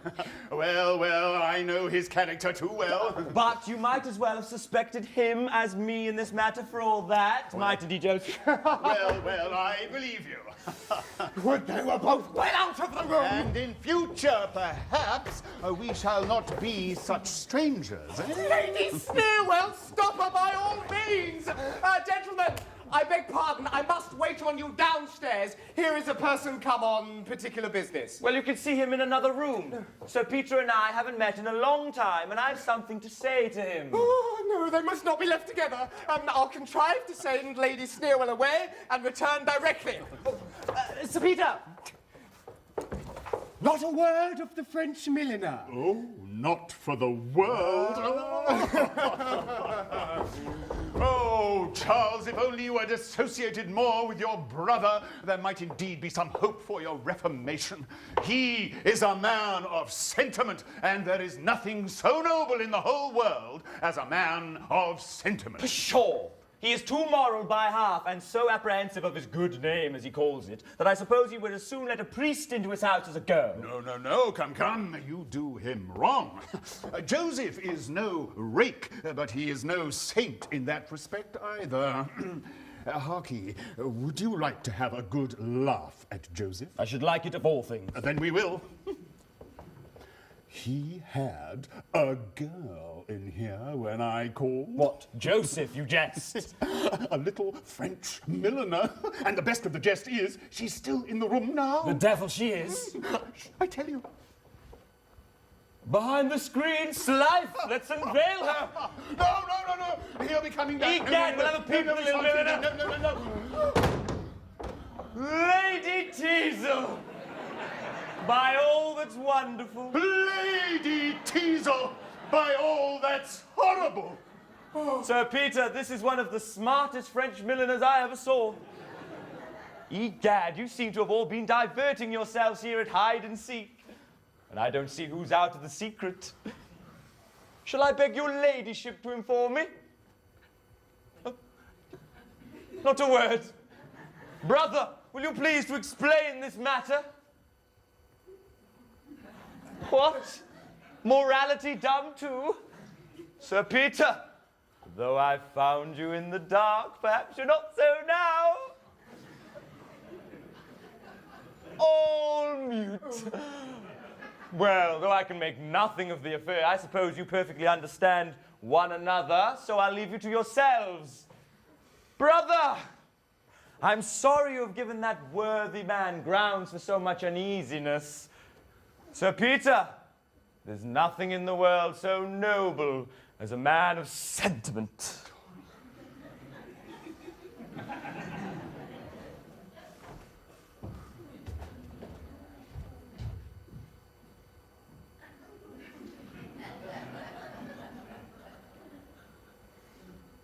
Sir Peter! Notwithstanding, I confess that appearances are against me.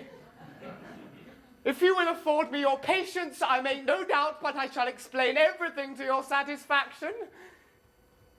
If you please. Well, sir, the fact is that Lady Teazle, knowing my pretensions to your ward Maria, I say, Lady Teazle, being apprehensive of the jealousy of your temper, and knowing my friendship to the family, she, sir, I say, called here so that I might explain those pretensions. But on your coming, being apprehensive, as I said, of your jealousy, she withdrew. And this, you may depend on, is the whole truth of the matter. A very clear account indeed, and I dare say the lady will vouch for every article of it. For not one word of it, Sir Peter. Why, don't you think it's even worth agreeing with the lie? There is not one syllable of truth in what that gentleman has told you. No, upon my soul, I believe you, madam. Madam, will you betray me? Good Mr. Hypocrite, by your leave, I will speak for myself. Aye, sir, let her alone. She'll come up with a better story than you, without prompting. Hear me, Sir Peter. I came hither on no matter relating to your ward, and even ignorant of that gentleman's pretensions to her, but I came, seduced by his insidious arguments, at least to listen to his pretended passion, if not to sacrifice your honour to his baseness. Now I believe the truth is coming indeed. The woman's mad! No, sir! She has recovered her senses, and your own arts have furnished her with the means. Sir Peter, I do not expect you to credit me, but the tenderness you expressed for me when you could not think I was a witness to it has penetrated to my heart. And had I left this place without the shame of this discovery, my future life would have spoke the sincerity of my gratitude. As for that smooth-tongued hypocrite who would attempt to seduce the wife of his too credulous friend and affect honourable addresses to his ward, I behold him now in a light so truly despicable that I shall never again respect myself for having listened to him.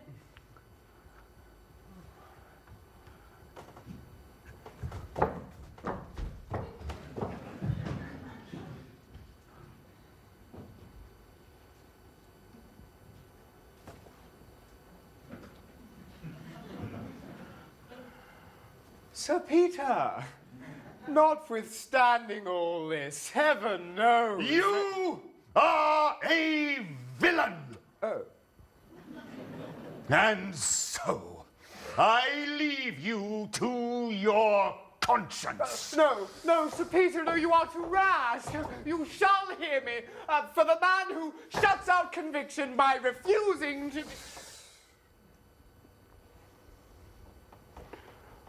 Oh.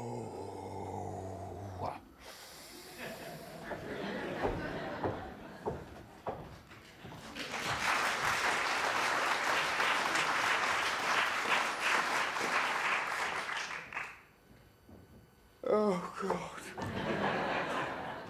Oh. Oh. Oh.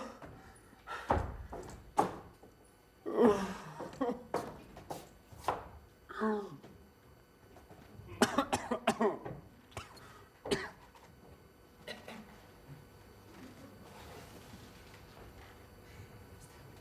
Mr. Stanley!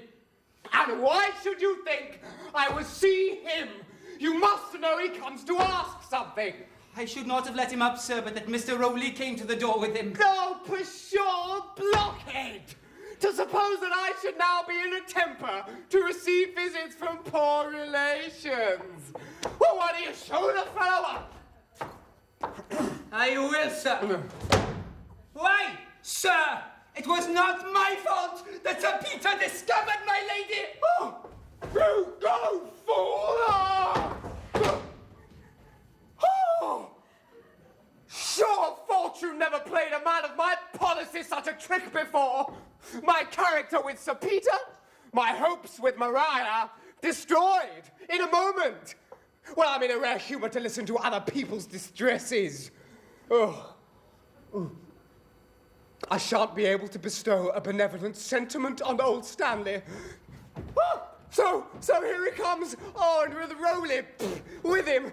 I must try and recover myself and put a little charity into my face, however. What? Does he avoid us? That was he, was it not? It was, sir, but I doubt you will come a little too abruptly. His nerves are so weak that the sight of a poor relation may be too much for him. I should have gone first to break you to him. Plague of his nerves. Yet this is he whom Sir Peter extols as the man of the most benevolent way of thinking. As to his way of thinking, I can't pretend to decide. For, to do him justice, he appears to have as much speculative benevolence as any private gentleman in the kingdom, though he is seldom so sensual as to indulge himself in the exercise of it. Yet has a string of charitable sentiments, I suppose, at his fingers' ends. Or rather at his tongue's end, Sir Oliver. Oh, but he's coming. I mustn't seem to interrupt you. And you know, as soon as you leave him, I come in to announce your arrival. What? I mean in your real character. Ah, true. And afterwards you'll meet me at Sir Peter's. Without losing a moment. So, I don't like the complacence of his features. Sir, I beg you 10,000 pardons for keeping you a moment waiting. Mr. Stanley, I presume. At your service.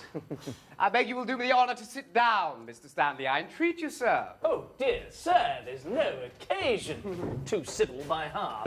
Now, I have not the pleasure of knowing you, Mr. Stanley, but I'm extremely happy to see you look so well.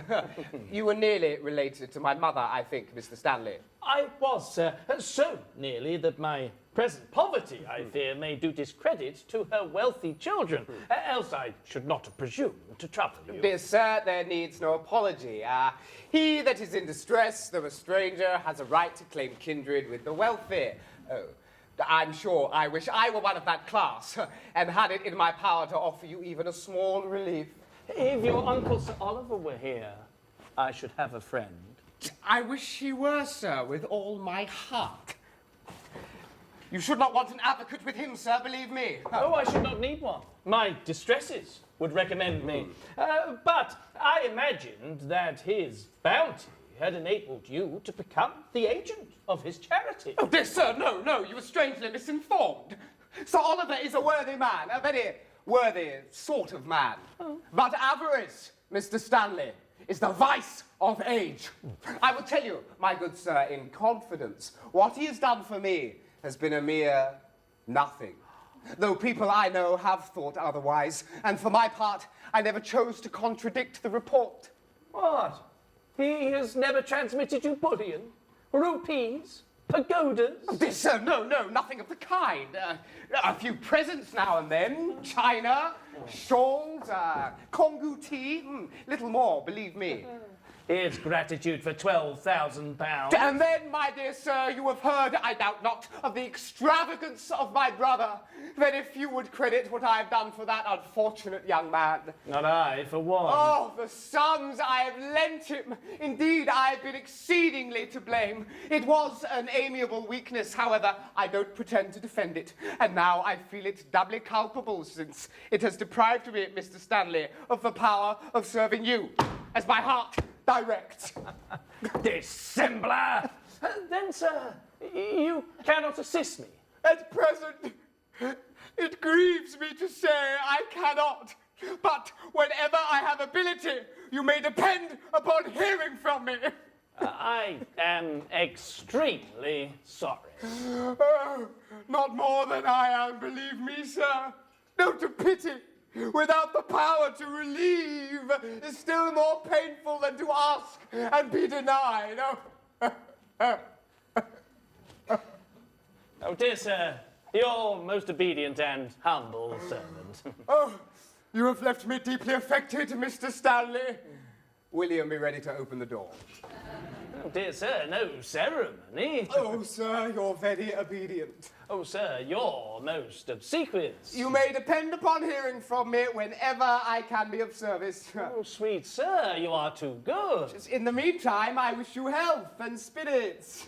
You're ever grateful and perpetual, humble servant. Sir, yours are sincerely. Now I am satisfied.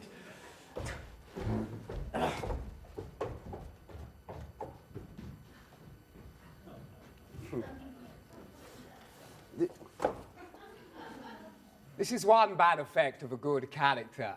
It invites applications from the unfortunate, and there needs no small degree of address to gain the reputation of benevolence without incurring the expense.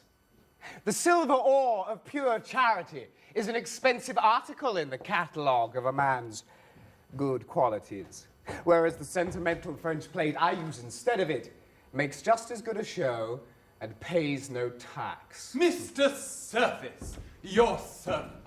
I was apprehensive of interrupting you, though my business demands immediate attention, as this note will inform you.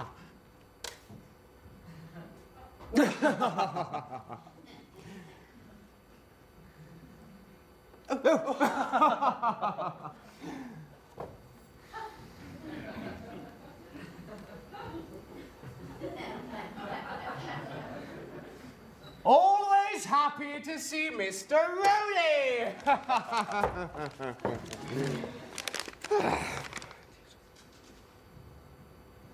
How? Sir Oliver! Oh, my uncle's arrived! He is indeed. We have just parted quite well after a speedy voyage, and impatient to embrace his worthy nephew. Oh, well, I am astonished!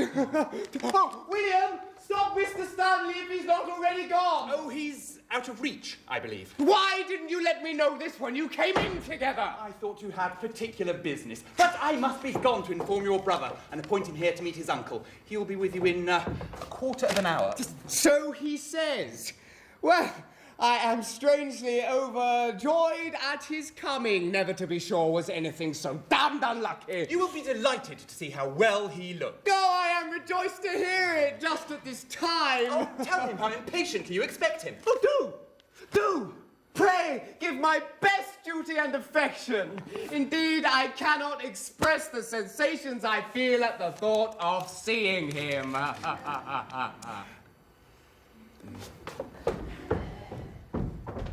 His coming just at this time is the cruelest piece of ill fortune.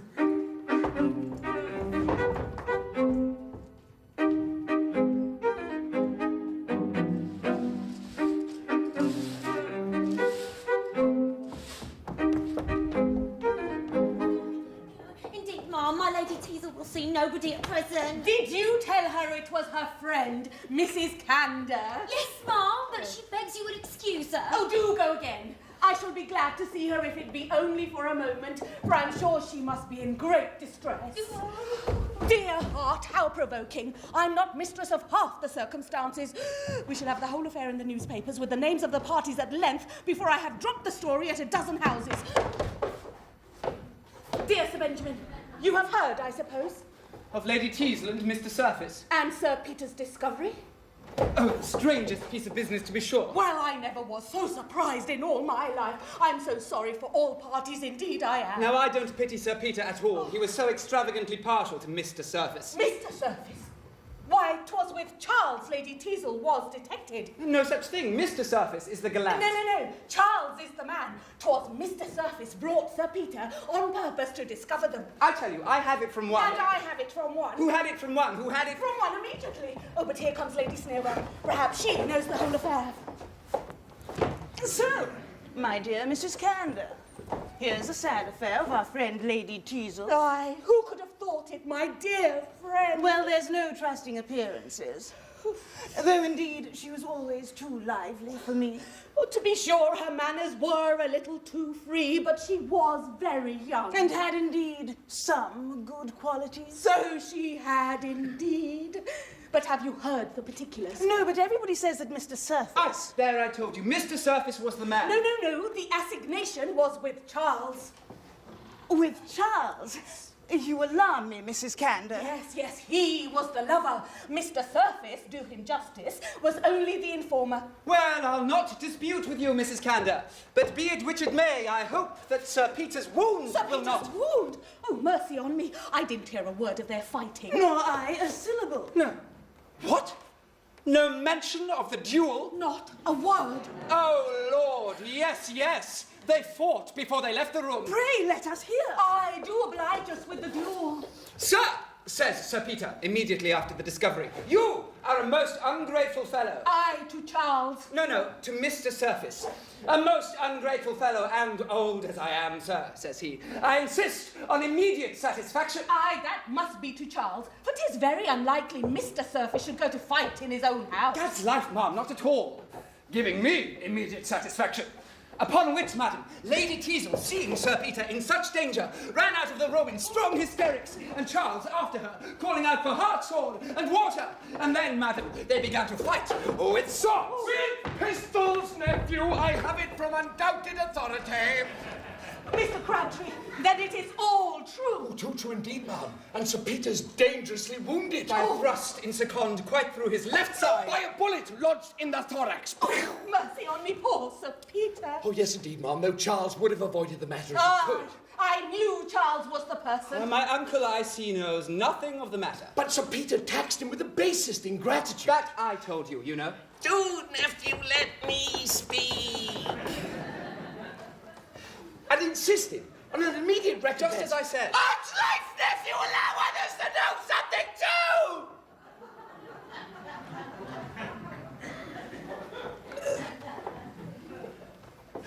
A pair of pistols lay on the bureau, for Mr. Surface, it seems, had come back late the night before from Salt Hill, where he'd been to see the Montem with a friend who has a son at Eton. So unluckily, the pistols were left charged. I heard nothing of this. Sir Peter forced Charles to take one, and they fired, it seems, pretty nearly together. Charles's shot took place, as I have told you, but Sir Peter's missed. But what is very extraordinary, the ball struck against a little bronze pliny that stood over the chimney-piece, grazed out of the window at a right angle, and wounded the postman who was just coming to the door with a double letter from Northamptonshire. Oh. Well, my uncle's account is more circumstantial, I must confess, but I believe mine is the true one, for all that. I'm more interested in this affair than they imagine, and must have better information. Ah, Lady Sneerwell's alarm is very easily accounted for. Yes, they certainly do say. But that's neither here nor there. But pray, where is Sir Peter at present? Oh, they've taken him to the house. He is at home now, though the servants are ordered to deny it. I believe so, and Lady Teazle, I suppose, attending him. Yes, I saw one of the faculty enter just before me. Hey, who comes here? Oh, 'tis he, the physician. Depend on it. Oh, certainly, it must be the physician, and now we shall know. So, Doctor, what hopes? Aye, Doctor, how's your patient? Now, Doctor, isn't it a wound with a small sword? A bullet in the thorax for 100. A doctor? A wound with a small sword and a bullet in the thorax? Oh, are you mad, good people? Perhaps, sir, you are not a doctor. Truly, I am to thank you for my degree, if I am. Only a friend of Sir Peter's, then, I presume. Yeah. But, sir, you must have heard of the accident. Not a word. Not of his being dangerously wounded. The devil he is. Run through the body. Shot in the breast. By one Mr. Surface. I, the Hey, younger. what the plague? You seem to differ strangely in your accounts. However, you are agreed that Sir Peter is dangerously wounded. Oh, yes, we agree there. Yes, no doubt about that. Why, then, for a person in that situation, he must be the most imprudent man alive. For here he comes, walking as if nothing at all were the matter. Odds life, Sir Peter, you're coming good time, I promise you, for we had just given you over. Egad, Uncle.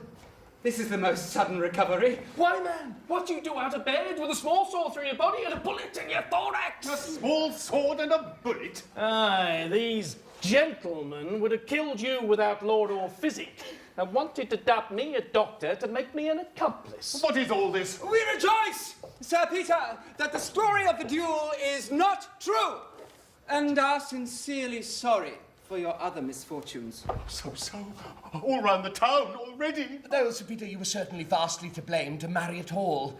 At your years. Sir, what business is that of yours? Though indeed, as Sir Peter made so good a husband, he's very much to be pitied. No, a plague on your pity, ma'am. I desire none of it. But, however, Sir Peter, you must not mind the laughing and jests you will meet with on this occasion. Sir, I wish to be master in my own house. 'Tis an uncommon case, that's one comfort. And I insist on being left alone. Without ceremony, I insist that you leave my house immediately. Well, we are leaving, but depend on it, we shall make the best report of you we can. Leave my house! And tell how hardly you have been treated. Leave my house! And how patiently you bear it. Fiends, vipers, furies! Oh, that their own venom would choke them! Oh. They are very provoking indeed, Sir Peter. I heard high words. What has ruffled you, Sir Peter? Don't pshaw, what signifies asking? Does a day pass without my vexations? I come only to tell you that I have visited both my nephews in the manner we propose. Yes, and Sir Oliver is convinced that your judgment was right, Sir Peter. Yes, Joseph is, I find, the man after all. Yes, as Sir Peter says, he's a man of sentiment. And acts up to the sentiments he professes. It certainly is edification to hear him talk. Oh, he is a model for the young men of the age. But what's this, Sir Peter? You don't join in your friend Joseph's praise as I expected. Sir Oliver, we live in a damned wicked world, and the fewer people we praise, the better. What do you say so, Sir Peter, who were never mistaken in your life? Sure. I can tell by your looks that you have heard the whole thing. I shall go mad among you. Then to fret you no longer, Sir Peter, we are indeed acquainted with it all. I met Lady Teazle coming from Mr. Surface's, so humbled that she deigned to request me to be her advocate with you. Oh, but does Sir Oliver know all as well? Every circumstance. What, the closet and the screen? Yes, yes. And the little French milliner too. Oh, I've been vastly diverted by the story. Yes, 'twas very pleasant. Ha ha. Oh, I've never laughed so much in my life, I assure you. 'Twas very, very diverting. But come, it isn't fair to laugh at you neither, me old friend. No, pop my soul. I can't help it. Pray, don't restrain your mirth on my account, I promise you. Lady Teazle going towards the next room.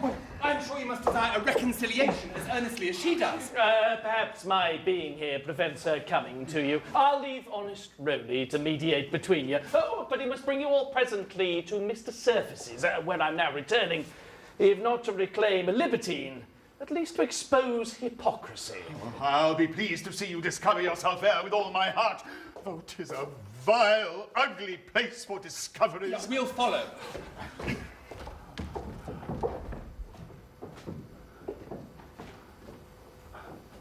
But she does not come here, you see, Master Rowley.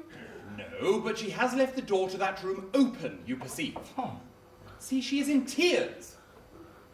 Yes, yes, a little mortification is very becoming in a wife. But don't you think it would do her good to pine a little? Oh, this is ungenerous in you. Well, I know not what to think. Do you not remember, Rowley, that letter of hers I found, intended obviously for Charles? A mere forgery, Sir Peter, laid in your way on purpose. This is one of the points which I intend Snake shall give you conviction on. Oh, I shall be pleased to be satisfied of that at once. Oh, but she looks this way. Oh, what a remarkably elegant turn of the head she has. Oh, Rowley, I'll go to her. Certainly.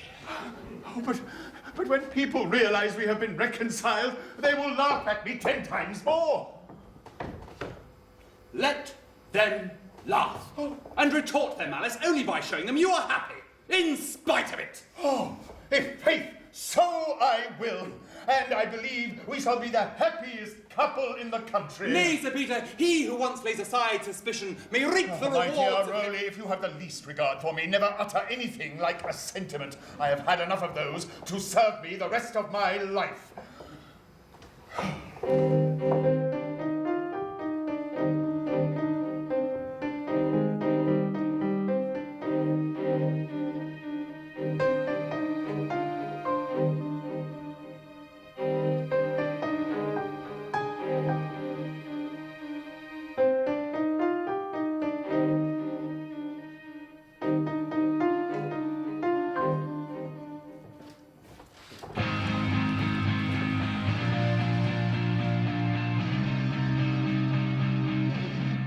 Impossible!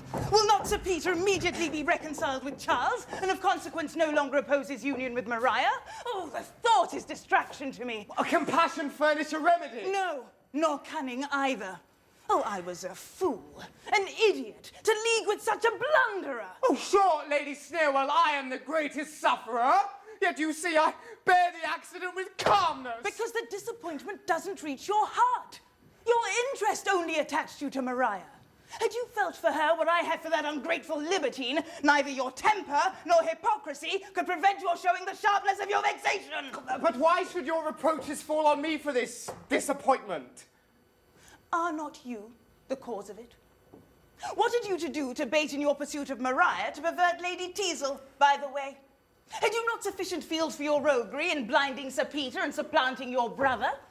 Oh, I hate such an avarice of crimes. 'Tis an unfair monopoly and never prospers. I admit I have been to blame. Oh. I confess I deviated from the direct road of wrong. But I don't think we're so totally defeated, neither. No.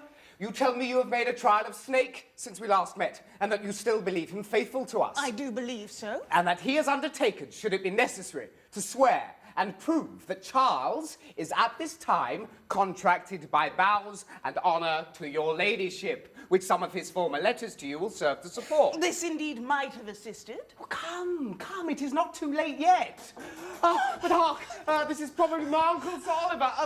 We'll retire to that room. We'll consult Father when he's gone. Well, but if he should find you out too? Oh, have no fear of that. Sir Peter will hold his tongue for his own credit's sake, and you may depend on I shall soon discover Sir Oliver's weak side.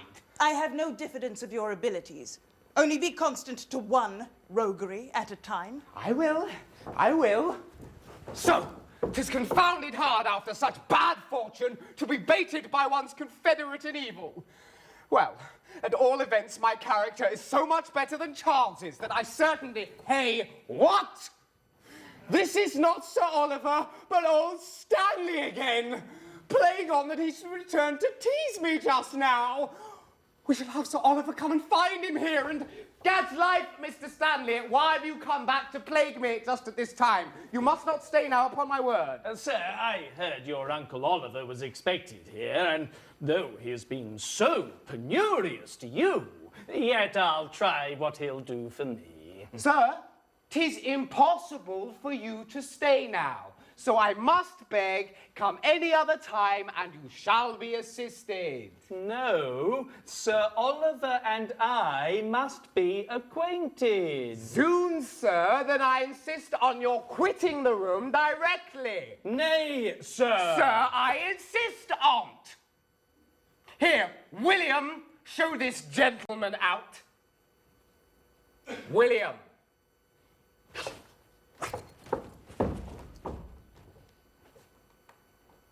William? Well, since you compel me, sir, not one moment...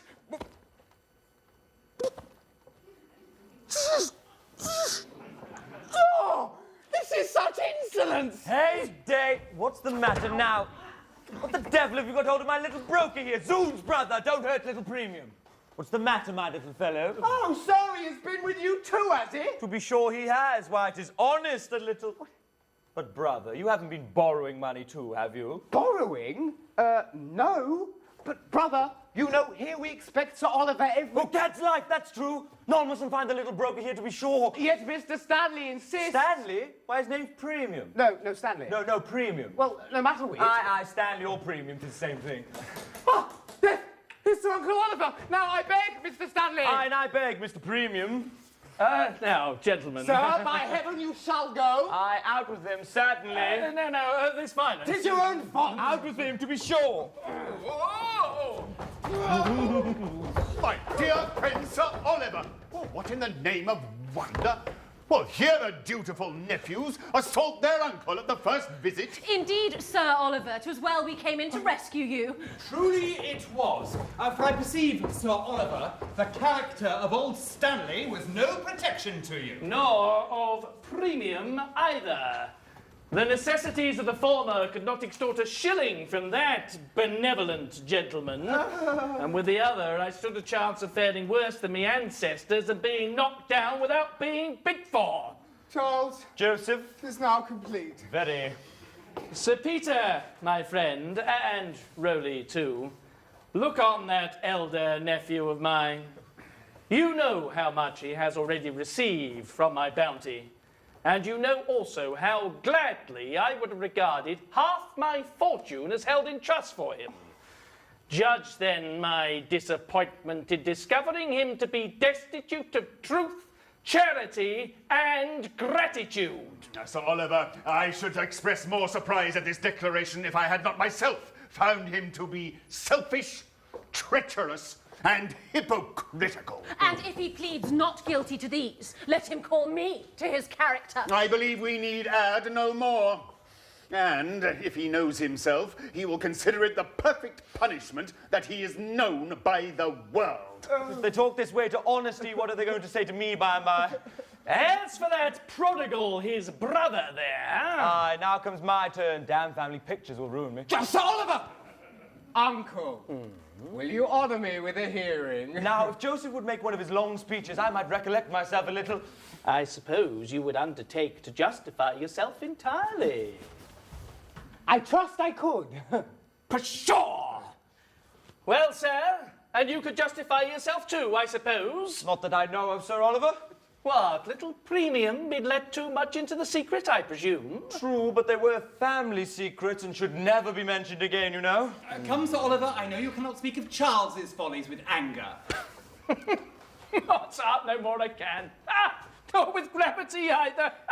Do you know, Sir Peter, that rogue bargained with me for all his ancestors. Sold me judges and generals by the foot. Made Nance as cheap as broken china. To be sure, Sir Oliver, I did make a little free with the family canvas. That's the truth on't. But believe me sincere that if I do not appear mortified at the exposure of my follies, it is because I feel the warmest satisfaction in seeing you, my liberal benefactor. Charles, I believe you. Give me a hand again. The odd-looking little fella has made your peace, sir. Then, sir, my gratitude to the original is still increased. Oh. Indeed, Sir Oliver, I believe here is one whom Charles is still more anxious to be reconciled to. Oh, yes, I've heard of his attachment there. And, begging the young lady's pardon, if I construe right that blush. Now, come, child, speak your sentiments. Sir, I have little to say, but that I shall rejoice to hear that he is happy. For me, whatever claim I had to his affection, I willingly resign it to one who has a better title. How, Maria? Heyday, what's the mystery now? When he was an incorrigible rake, I'll swear you wouldn't have anyone else. Now that he looks likely to reform, I'll warrant you won't have him. His own heart and Lady Sneerwell know the cause. Lady Sneerwell? Brother, it is with great concern I am obliged to speak on this point. Yet my regard to justice compels me, and Lady Sneerwell's injuries can no longer be concealed. Ungrateful Charles. Well may you be surprised and feel for the indelicate situation which your perfidy has forced me into. Pray, uncle, is this another plot of yours? For as I have life, I don't understand it. I believe, sir, there is but the evidence of one person more necessary to make it extremely clear. And that person, I imagine, is Mr. Snake. Rowley, you were perfectly right to bring him with us. Pray, let him appear. Walk in, Mr. Snake. I thought his testimony might be wanted. However, it happens unluckily that he has come to confront Lady Sneerwell, not to support her. Villain, treacherous to me at last. Speak, fellow. Have you two conspired against me? I beg your ladyship 10,000 pardons. You paid me extremely liberally for the lie in question, but I have, unfortunately, been offered double to speak the truth.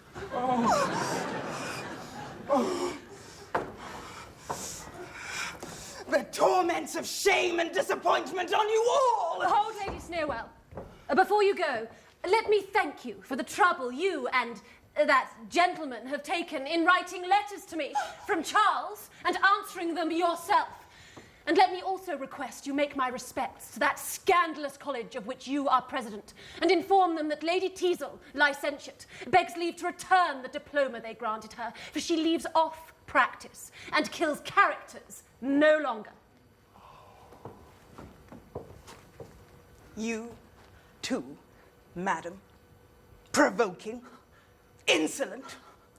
May your husband live these 50 years. Oons, what a fury! What a malicious creature it is! What? Not for her last wish. Oh, no! Well, sir, and what have you to say now?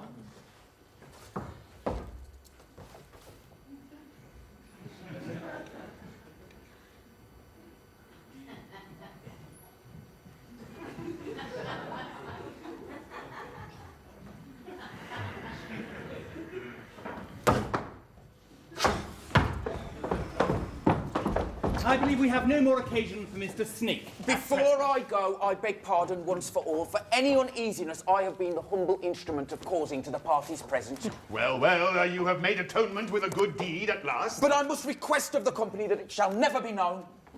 What the plague? Are you ashamed of having done a good deed once in your life? Oh, sir. Consider, I live by the badness of my character. I have nothing but my infamy to depend on. And if it were once known that I had been betrayed into an honest action, I should lose every friend I have in the world. Well, well, we'll not traduce you by saying anything in your praise. Never fear.